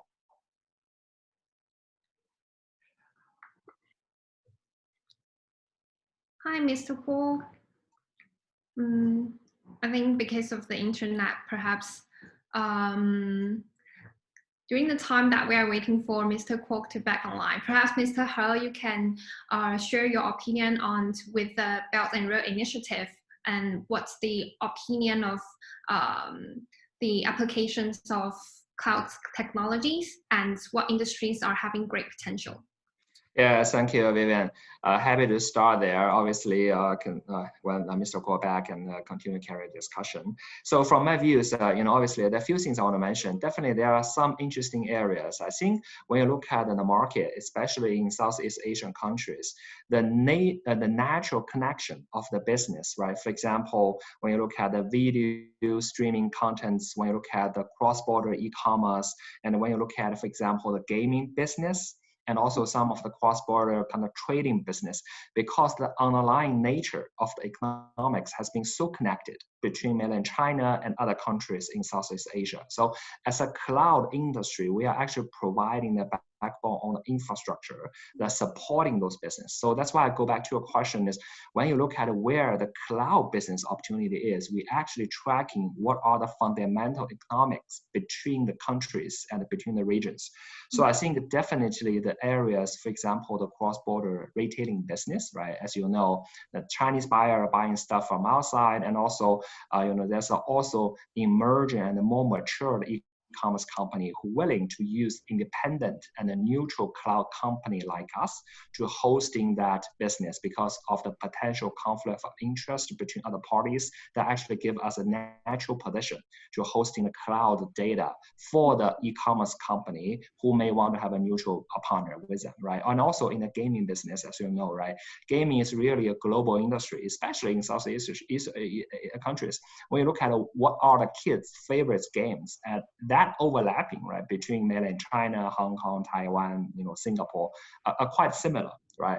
And also because the gaming publication process will be all synced up on timing, content. So that's why the deployment or the broadcasting of hosting the cloud-based gaming across countries also an important kind of resource for the cloud company to provide for the countries, because you want to have a seamless experience, right? Whoever and wherever you want to stay, you want to have the same access to the cloud server, which is running on extensive data computation process to host the cloud gaming, right? The other thing is definitely regarding the Belt and Road Initiative, right? So the kind of cross-border trading also required to streamline the internal, for example, the process for the major corporations, right? Because if you do have the different subsidiaries across countries, you want to move your offline and on-premises internal IT system to the cloud before you actually can run a real regional and a global business. So that's why the larger the company is, the more exposure of those companies are doing business around different countries, the demand for the cloud demand infrastructure is more robust. So that's why I think these are the areas I think we do feel is already there, especially starting last year. I think that trend definitely there. So regarding the difference, I quickly touch upon the pause there. I think the big difference is, I think in mainland China, still many more young generations want to watch, for example, the live show performance and live content. So actually, maybe around 60 to 70% of the data traffic in mainland China all related to the live show performance and all the things like that, right? So, it's a good thing for us. But regarding the nature of the data traffic, I think for other Southeast countries, may be more related to the business, right, frankly speaking. So I think that's actually a different color. But I do think given the nature of the technology that are supporting, for example, you transmit a live show performance content versus a one teacher to do an online education class, the underlying support of technology from my perspective is quite similar and it can be leveraged, right? So it's live show versus an online class. So that's why we do actually seeing a great benefit of the scalability and also the leverage between different verticals. And I think these are few verticals I do think the fundamental demands across countries in Asia are quite similar. And we do see that a great potential to be leveraged. And also the 5G is a big push to make the better quality and the service coverage as well. So it's on pause here. I saw Mr. Kwa also come back as well. Thank you, Mr. He, for your sharing. And hi, Mr. Kwa. Hi, sorry for that. No worries, no problems. I guess we can continue your insight sharing, maybe. Sure. So we felt, as Mr. He said, a lot of businesses, like especially in hotels, are looking to move their on-prem for property management and cloud database onto the cloud. And today, the systems that are available in the hospitality hotel industry is very limited and very concentrated. And we believe that there's huge opportunity to partner with Chinese programmer engineering capability to actually incubate a potential property management system that can actually be used, especially now during COVID, because the costs that we are now paying for the on-prem services at our hotels are very high. I think there's a ripe opportunity to look at coming on to a startup and a competitor product. Because during COVID, for example, in hospitality in Shangri-La in China, before 60% of our business is from international traveler. Today, 100% of our business is coming from domestic traveler, and immediately all our business is being booked through WeChat. And the interface between our booking system and WeChat, we had to quickly adopt a layer to connect the WeChat to our on-prem service. And because of the WeChat during COVID that we adopted, we started to upsell a lot. And then therefore, there's a lot of opportunity now to look at a new way of enterprise solution for hotels and hospitality. And we would be very excited to look for work with Mr. He and potential engineers to try and look for a solution there. Other opportunities would continue to be in precision agriculture, like plantations, where we actually adopted EduTech. We bought tablets and actually started to school our children in the plantations of our employees at home. Other examples, the last example would be maritime for shipping, which we can expand on if there's time later. Thank you. Thank you, both gentlemen. So I would like to extend this discussion. So as mentioned by Mr. He, so for example, the e-commerce, the educations, and also the gaming industries are booming in Southeast Asia, and it's also required great demands for the cloud computing. And also as mentioned by Mr. Kwok, like the hospitality are also influenced by the COVID-19 pandemic situation. So I would like to ask more about both of your opinion in the upcoming trends influenced by the COVID-19. So perhaps this time we can start by Mr. He. Yeah, sure. Thank you, Vivian. I think the COVID-19 definitely changed quite a lot of things, right? When you look at online education as an example, for the kids in China, really all of them are required to learn a good English, as you know, right? So sometimes they haven't found the local teachers, but there are quite a few firms that are doing the cross-border online education, right? Basically, the kids in mainland China, but whoever have a native English-speaking capability as a teacher actually located in Singapore and other, Southeast Asia countries. So you have to host the service on the cloud base. Otherwise, it's difficult to do that service, right? So my point is the demand for that business become more robust in the two following ways. First of all is historically, right, the online education class is only kind of one teacher to maybe a few students. But right now, you do see that even the university or college are doing those things, which means the one professor has to talk to a few hundred students at the same time, right, for the fundamental courses. So that's why the traditional, for example, the program to encoding and decoding the data has to change to accommodate under the same bandwidth. You need to accommodate more lines of communication and make sure the quality is good, right? So I think that's actually one interesting change that I think from a government policymaker perspective, and the company is willing to make more investment. And point number two is the potential 5G technology will give a more bandwidth resources and also faster and more stable services that may introduce new application scenarios, which means traditionally people may only rely on the audio plus the text content. But right now, people may probably able to have the live communication channels from both sides, and the teacher students can interact. Historically, I can tell you the technology didn't allow that. Only at the same point of time, the teacher can speak, but students need to be in the listening mode. Otherwise, the bandwidth will not allow that service quality. So my point is that 5G will open up more interaction and the user experience. Plus, potentially, I'm hoping there'll be new, for example, smart devices. For example, the glass or new kind of type of stuff, gadgets, other things may open up VR, AR experience that will be open up more user scenarios. I think that actually will be the direction where we go. And if that comes true, I'm confident that will carry for another probably 10 years or a decade of the fast growth for the industry, especially in the internet space as example. I just some pause here. Thank you, Vivian. Thank you. And what about Mr. Paul? Yeah, thanks, Vivian. I think relating to some of the challenges of COVID-19 that technology can play to solve, we fundamentally also continue to believe that technology will solve the friction, it will reduce friction, and it will introduce cost savings or efficiencies, and that's why people will continue to buy in. Therefore, with COVID-19, some of the changes are going to be the new norm, and others are probably until we see the COVID-19 subside. But one long-term problem that we've identified in one of our operating businesses is the idea of maritime and shipping, which is actually the pillar. So sea freight and logistics is obviously the pillar of logistics and continues to drive cross-border when it comes to medical equipment that we also import into Singapore, for example. And in the world of sea freight, the main pain point is that there are 50,000 sailors globally, mostly located out of Indonesia, India, and from China.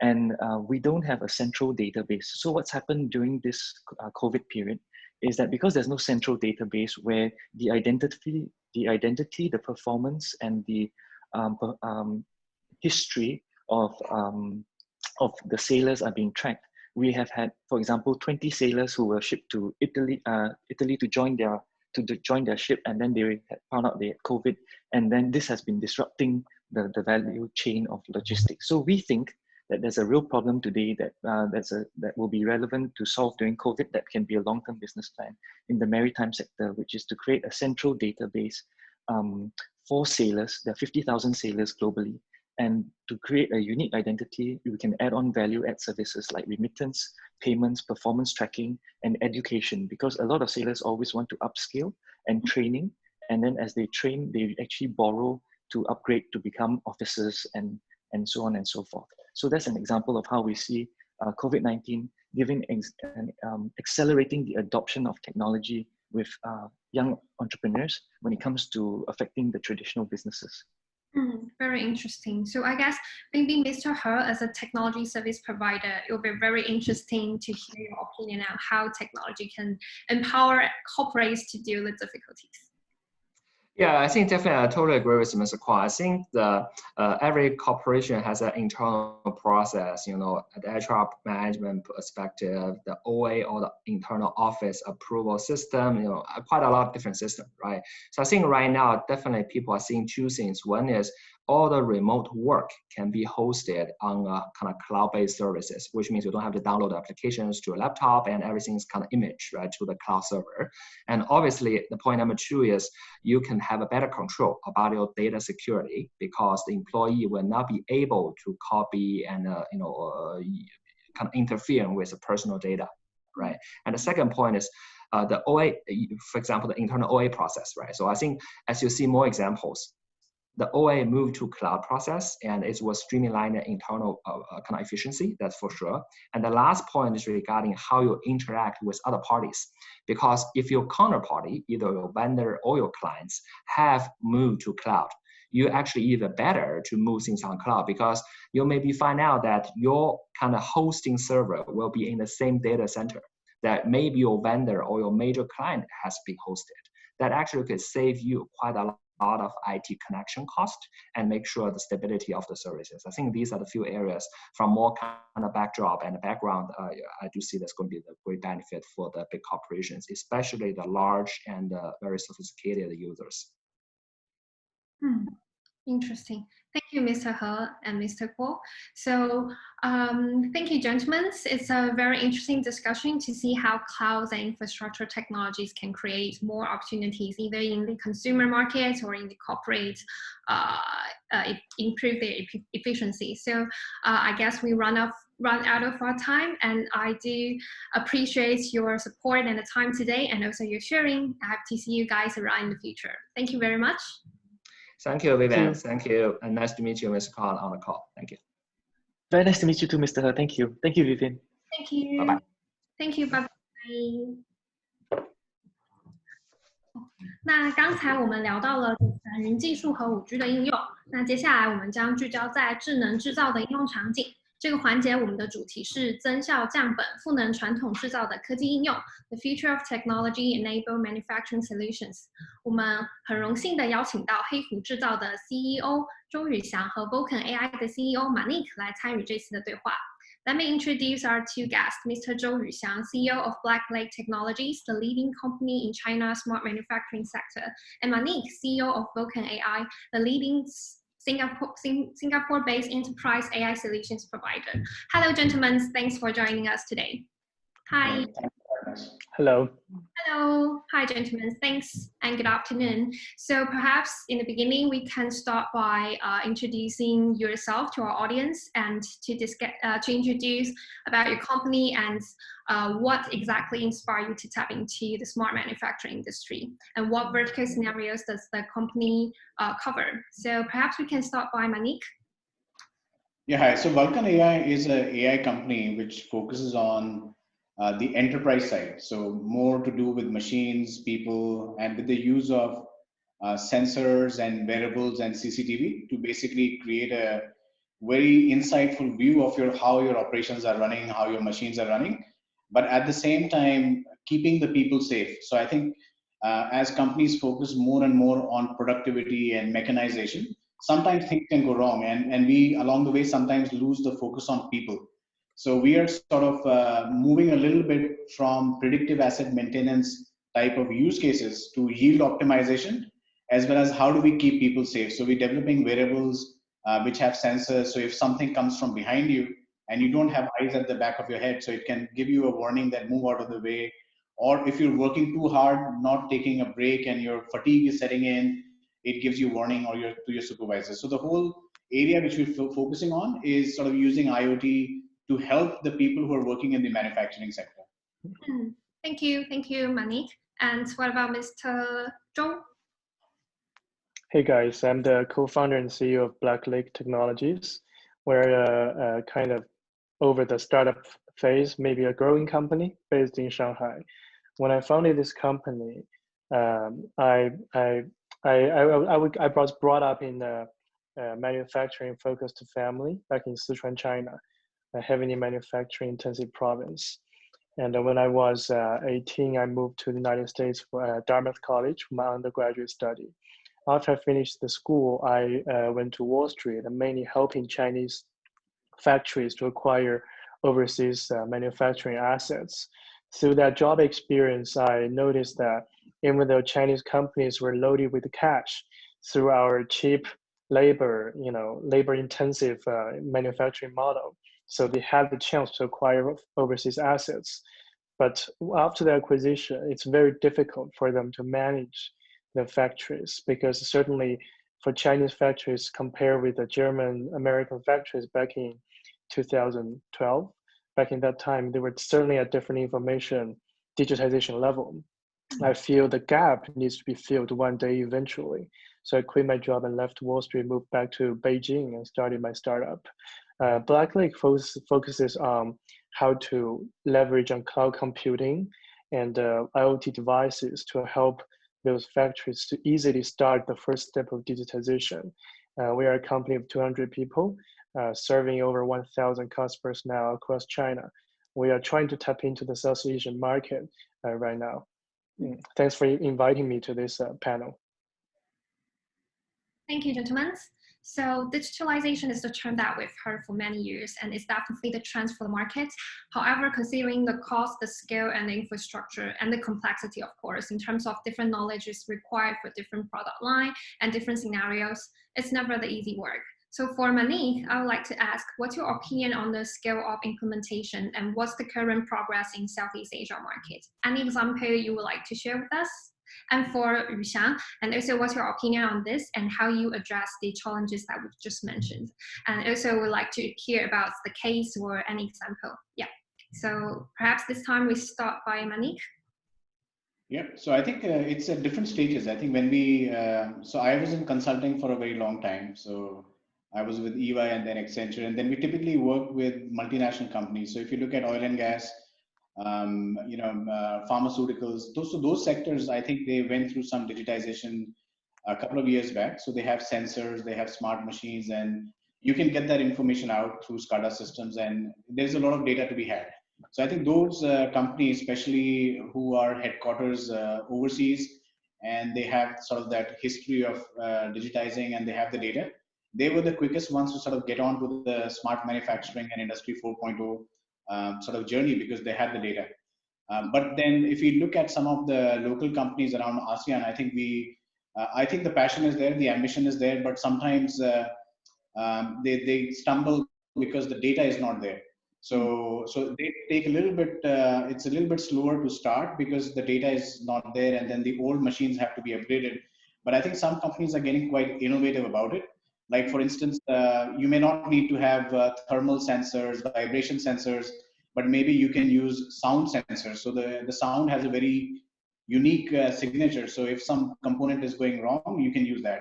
So I think we're seeing sparks of innovation, and especially when you don't want to do heavy investment in the infrastructure and upgrade all your plant assets, but then if you're putting small sensors here and there very intelligently, I think then that's a good way to sort of move forward. So in summary, I think some companies are quite ahead and some companies are catching up, but the ambition and the demand for this is definitely there in ASEAN. Thank you, Manik. And for Yuxiang? I think for the Chinese market, we have a history of filling the market with a lot of buzzword. Right now, people talk about industry internet, and before people talk about industry 4.0 and smart manufacturing, etc. But when we moved back to China in 2015 and really rolled up our sleeves and get into the factories ourselves, it was shocking because a lot of even the multinational companies, production facilities are still at a very primitive level. We went to a global airplane producer based in northern China. Their industrial lines were mainly how they collect information, the distribute information was relying on paper forms, using a pencil and the paper forms to document their daily tasks, their inspection results, etc. So this is the reality in China, unfortunately. So, but certainly for some industries where their automation level is slightly higher than the others, like the previous speaker mentioned, pharmaceutical industries, chemicals, and electronics. So those are slightly better, but not to much extent, because those industries, they may have automated lines and collect a lot of data, but one of the challenges they were facing is how to use those data. So over the years, they accumulated like a megabytes of data and the gigabytes in their database daily, but their production lines are still guided by their subjective experiences or human decision-making process. So a lot of data were there, but not really utilized. This is the other key area I think we want to focus on. Interesting. Thank you. And I also want to extend the discussion by asking about the COVID-19 pandemic situation, because we know that because of the COVID-19 situations, then a lot of factories or manufacturing center are shut down. And does this influence how your clients think about like the digitalization of their factory, or is there any market trends that you observe because of this? Yeah, perhaps this time let's start with Yuxiang. Yeah, it's a very good question. For Black Lake, I didn't talk much about product, but you can imagine we are a collaboration system based on the cloud. So initially we thought the value we can add to factories was more around lowering the IT costs. So it can be a subscription model. So it's easier to start this digitization project with minimum money and minimum effort. But over time, we realized mobilizing industrial data onto the cloud really creates a different business opportunity. Because a cloud, apart from the lower maintenance costs and the subscription model, it really creates a possibility for factories to collaborate across region and across space and time. So, and relate to your question, during the pandemic period, especially in China, now we can just roam around freely now. But back in February and March, all the supply chain got stopped suddenly. So no one is allowed to produce because the heavy measures imposed on all the factories. But once, I think starting from May 2020, all the factories started to resume their production. But then the pain at that time was, how do you start the entire supply chain? Because you may, as let's say one of our clients is a OEM, a car manufacturer. It's very easy to start the assembly lines at the OEM itself. But how about the tier 1, tier 2 suppliers? How do you make sure that they can resume their production at the same time, so you can have the spare parts and all the auto components to assemble together into your whole car? So in this way, a lot of brands and multinational companies started approaching Black Lake.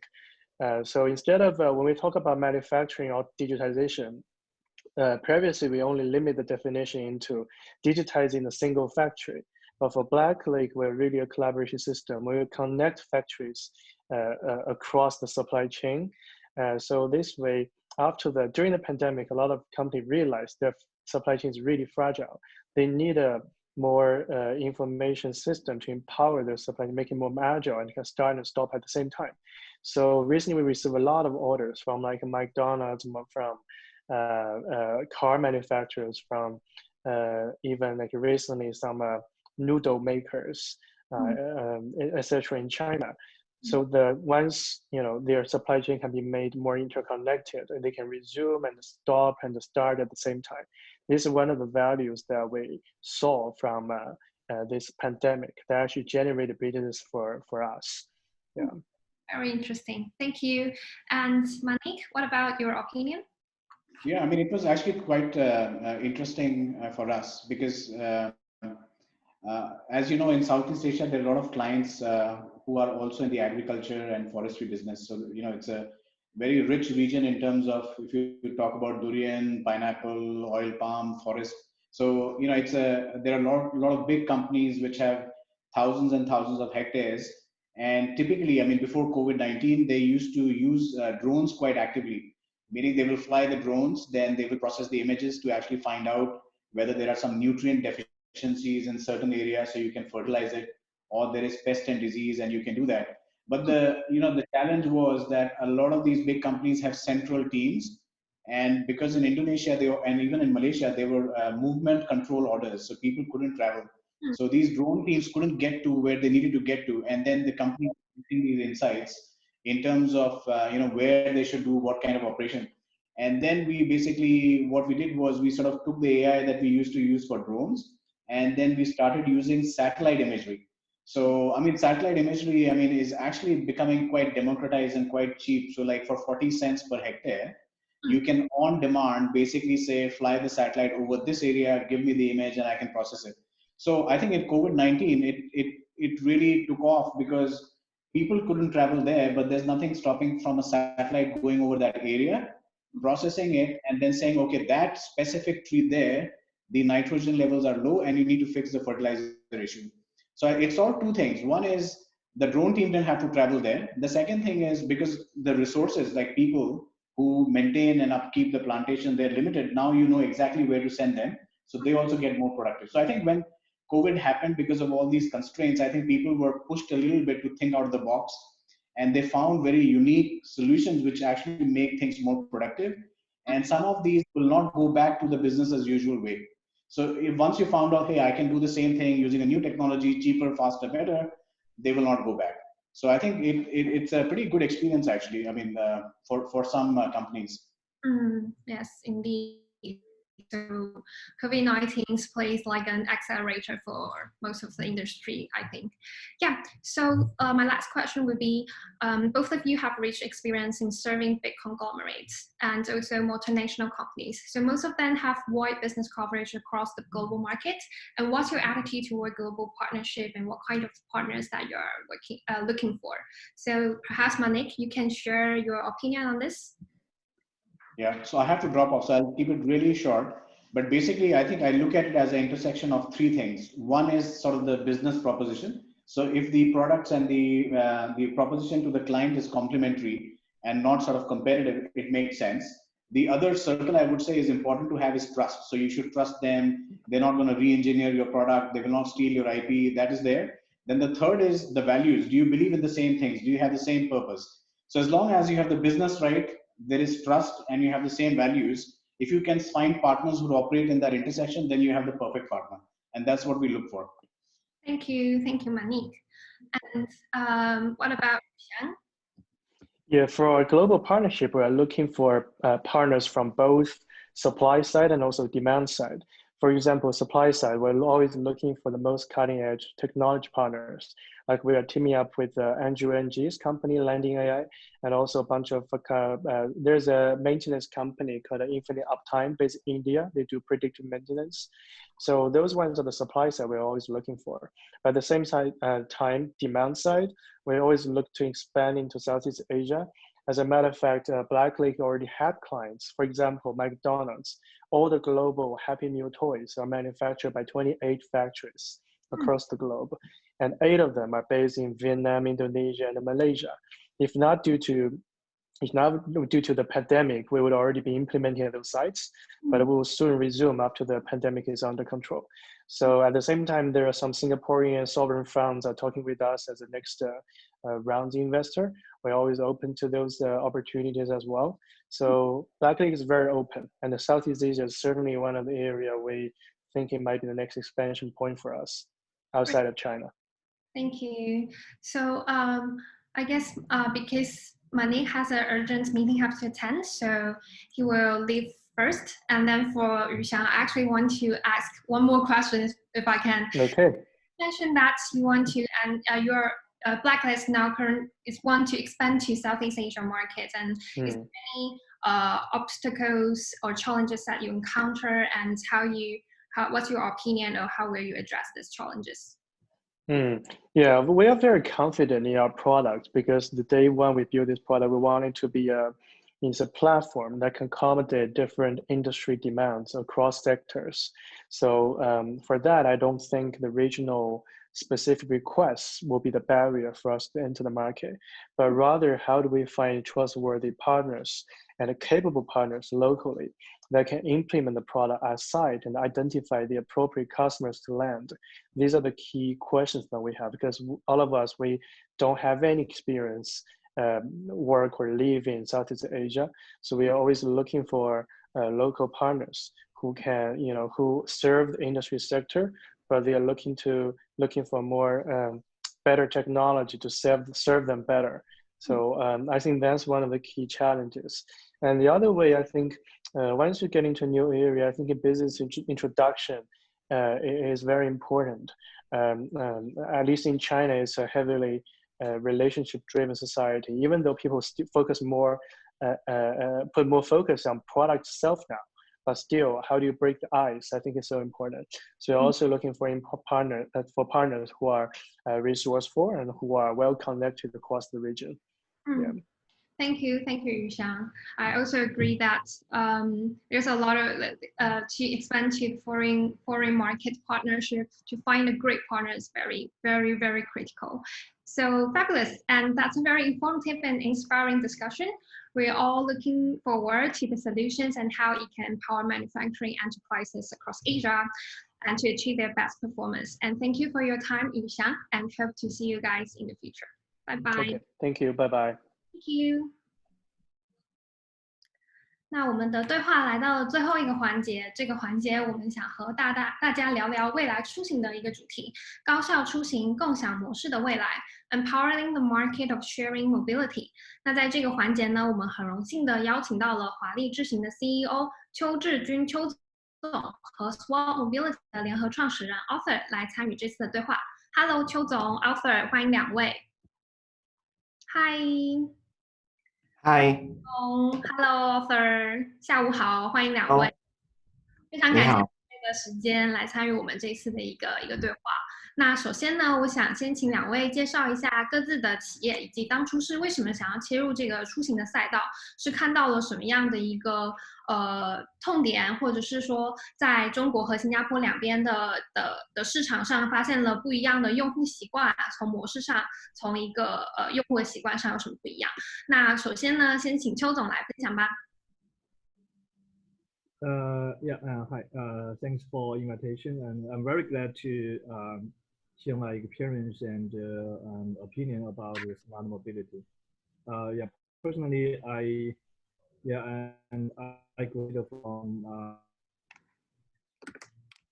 university and non-political, and then I moved to the US.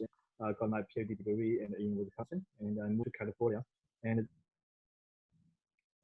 after that, and I joined the University of Alberta as a professor, and 1 year ago, and 2014, I founded iSmart Ways, in China called Huali Zhixing.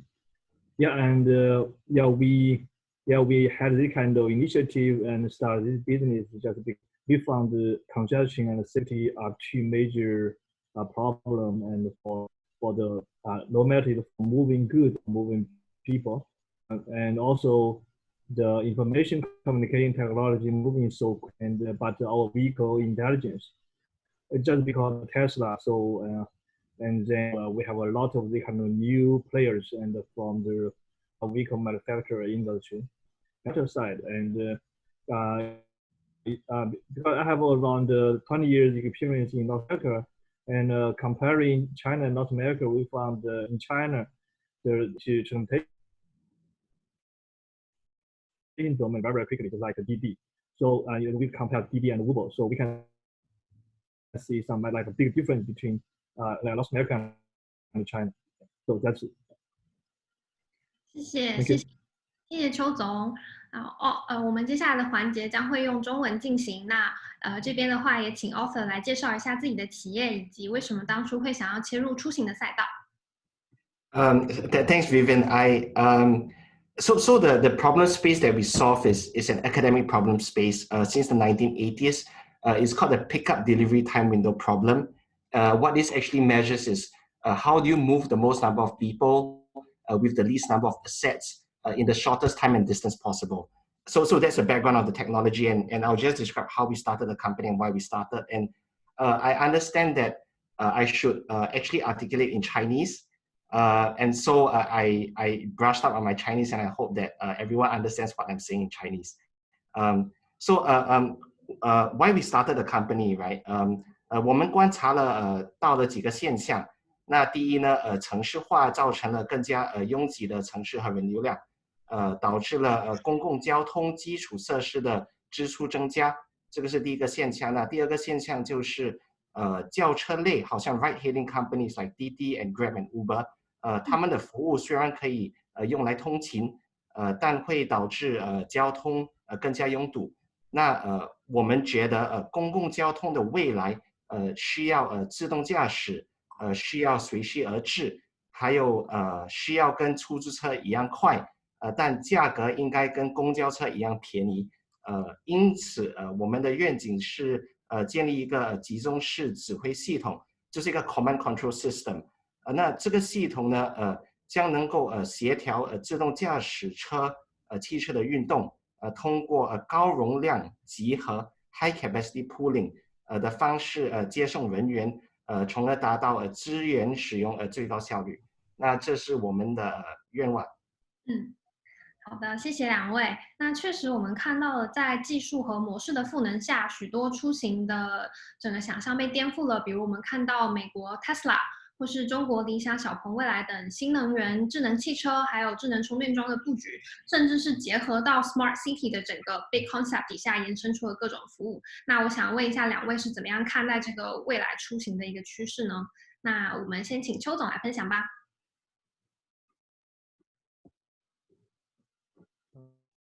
Hello， 邱总。新能源汽车、电动汽车是Hello, can you hear me？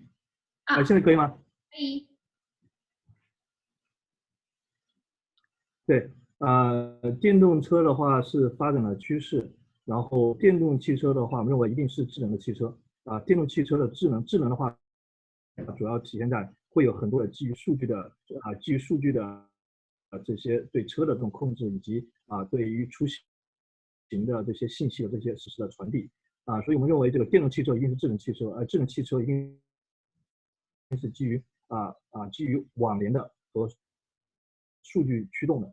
基于网联的，像现在的5G 尤其是在现在基本上全世界都在做5G 的这样一个部署。那么将来的车和车之间会有大量数据可以传递，车和基础设施之间也有大量数据可以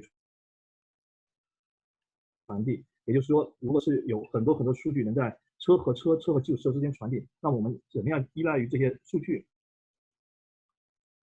然后能够去提高这个车辆驾驶的安全，能够去提高这样一个降低这样一个运营的成本。那么这个地方会有大量的可以做的事情。所以电动车会相对于传统的这种燃油的驱动的这种车，它的优势会很明显。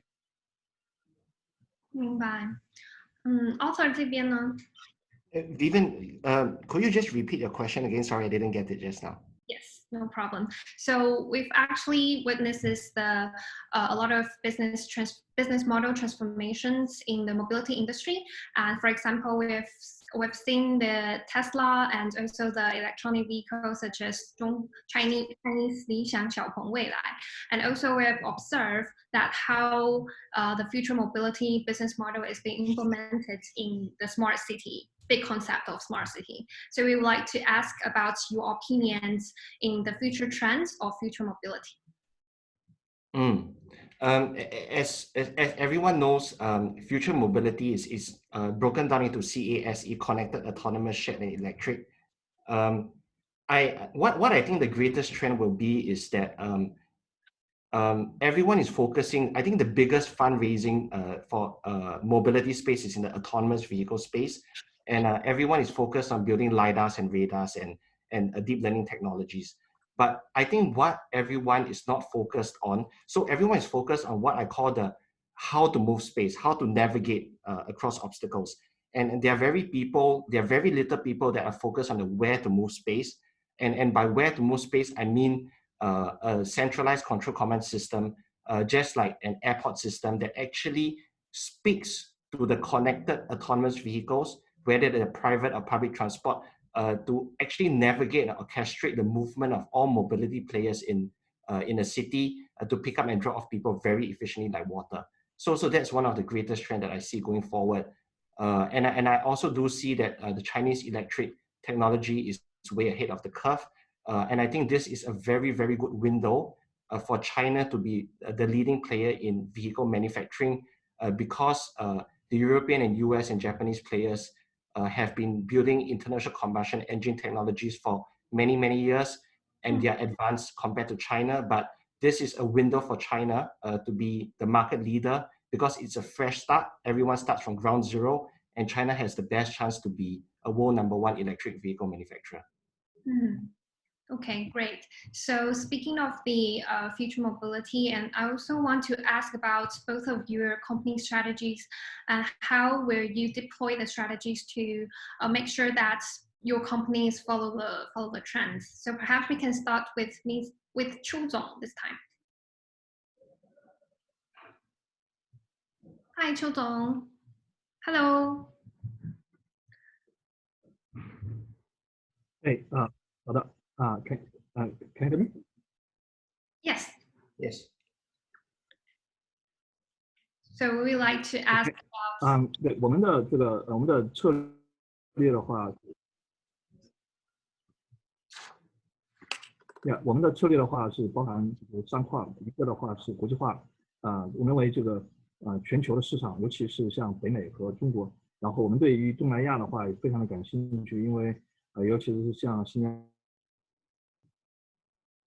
坡，那个去年10月份我们到新加坡去考察过大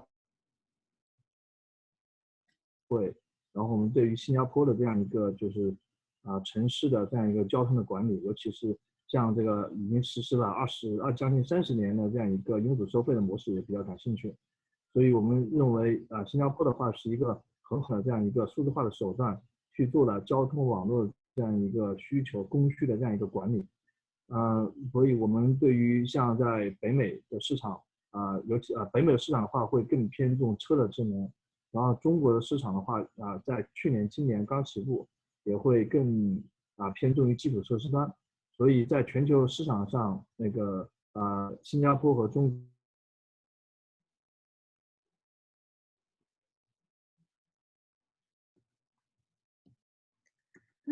I think because of the internet, Mr. Chu, okay, so I guess that maybe we can start by author. You can share your opinion on how you deploy the company strategies.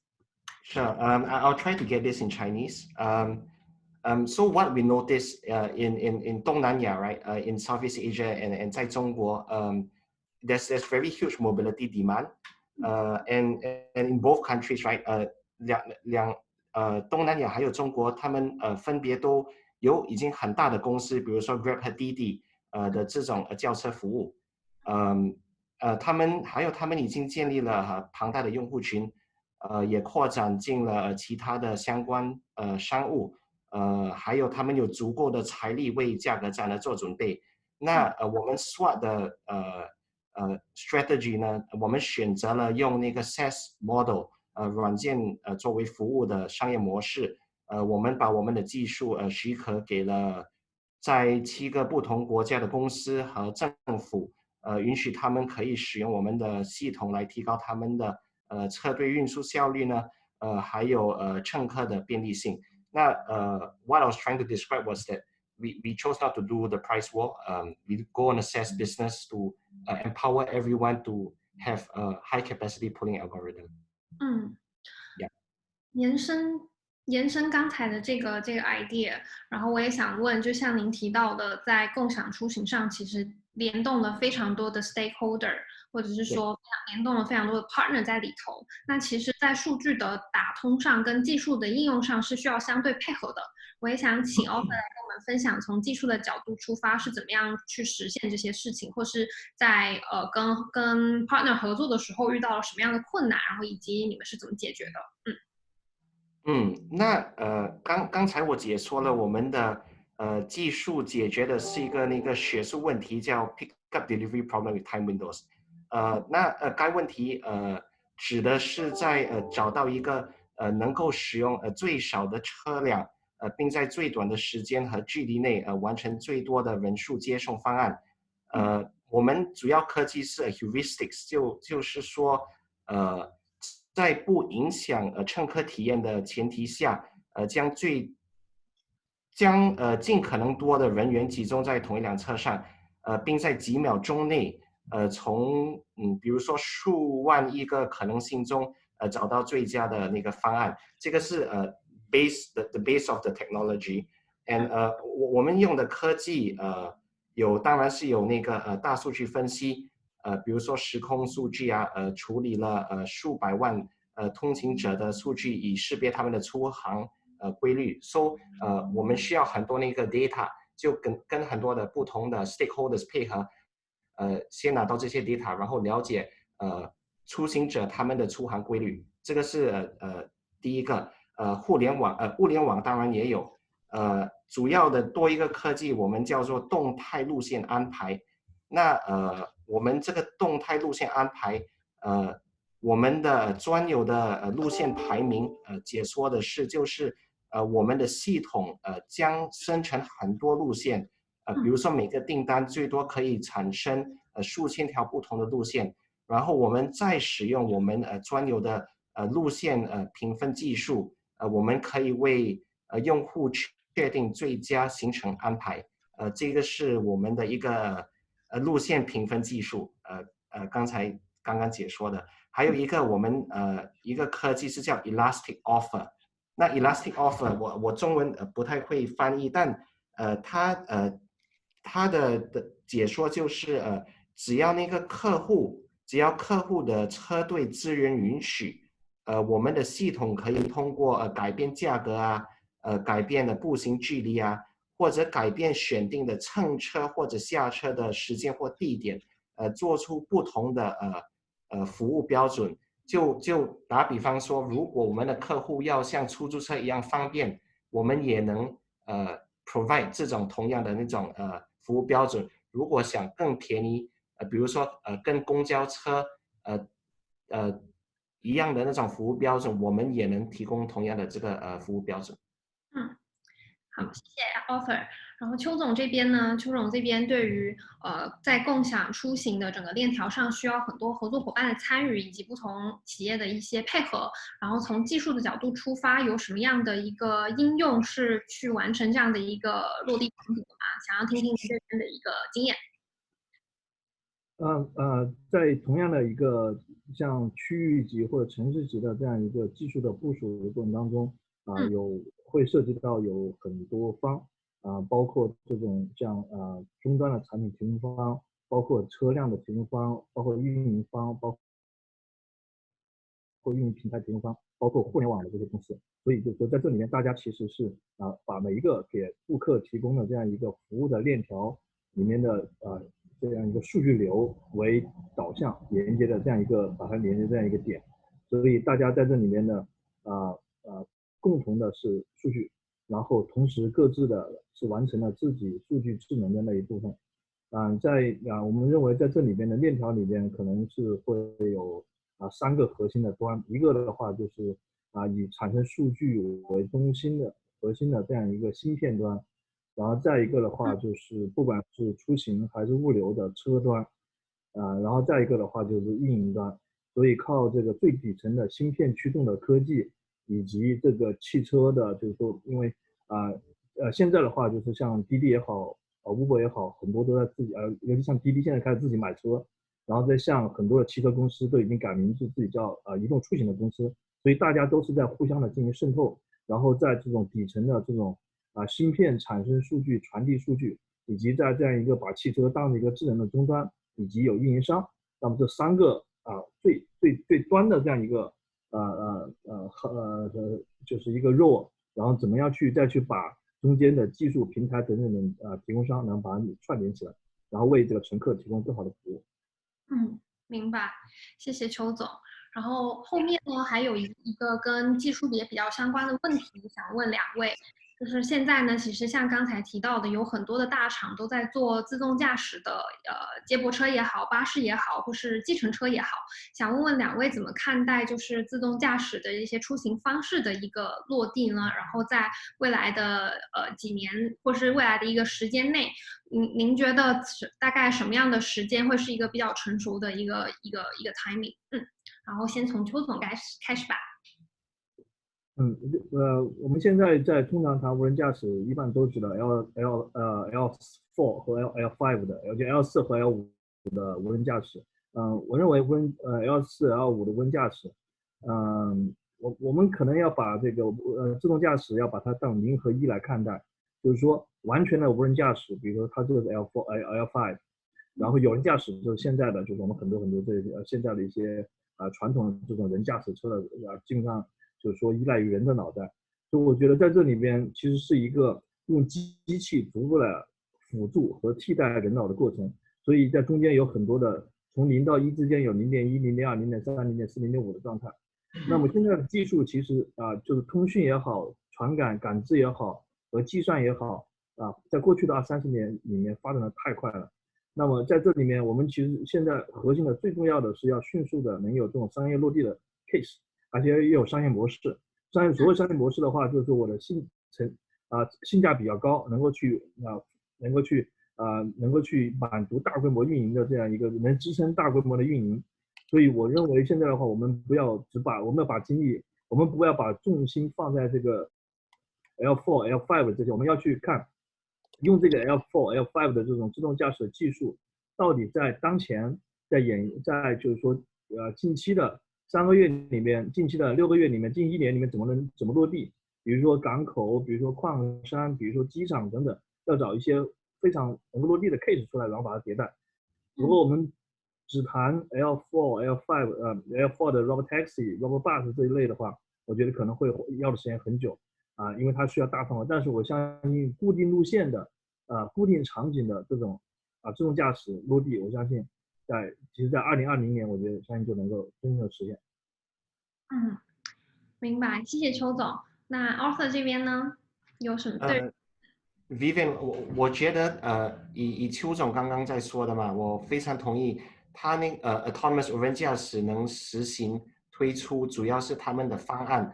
就比如说，如果是一个 enclosed environment， 不是在公共路上，就比较容易实行。但是我本身觉得那个 Level 5的那个无人驾驶，政府或者人们为什么要推出这个无人驾驶的科技？主要原因是要increase safety， 就是出意外少一点。第二是要更有效率的出航，更有效率的出航，这个是无人驾驶最主要的两大主要目的。我本身觉得，如果是要 increase safety， 就是减少出意外的number of cases， 我觉得 Level 5现在有可能做得到，因为如果你的最后的那个你要的效果是要提高效率，我觉得单 Level 5要靠很多的那个 V2X technology， 因为如果你没有那个 V2X technology， 是很难提高无人驾驶出航的那个主要目的的那个效率。那 V2X 这个 technology， 我觉得如果政府大量的推动、大量的投资，我觉得比较富有的国家还有比较先进的国家，就有可能更快的推出这个Level 5无人驾驶，而达到更高效率的那个出航。明白。主要是政府的投资，对。明白，谢谢 Arthur。那邱总，就是刚才 Arthur 说的这个分享，您这边有什么想补充的吗？或是觉得有什么一样的一个看法？对，我非常赞同那个 Arthur 的那个看法。就怀疑自行的话，我们Exactly就是做的这个 V2X 的 solution， 也就是说单车的智能它可能会达到在90%、95%、99%甚至99.99%的 case 能用，但是如果就是对于大规模的应用来讲，也甚至是99.99%，那么它也会出现1/1000的错误。那么如果有几十万辆车、几亿辆车，那么这个1/1000其实那个错误的话就是很大的错误。所以那个 V2X 的话，就是基础设施端的数字化和智能化，能够去把就是尤其是像红绿灯、像这种标识牌像这种就是说我通过基础设施端的这些传感器video camera 或者 radar 或者 even lidar 等等，就是说感知到了一些潜在的危险，能够去传给车。那我相信的话，这个的话对于单车智能的这些感知不到的这些能够进行很好的补充。然后另外的话就是说，我还是相信将来我们的道路上一定会有更多的标志标识是给机器看的，不像现在都只是给人看的。所以我认为无人驾驶现在我们做的很多研发是用这个感知设备和电脑都去识别给人看的。我认为这个的话是一个过渡阶段的事情。我相信就是基础设施路端的智能化，将来一定会去大大的促进这个智能驾驶和甚至自动驾驶的商业落地。我也相信在真正商业落地上，那个物流货运的车辆会比乘用车会更快。明白，谢谢邱总。那感谢两位的分享，我们的时间也差不多到了。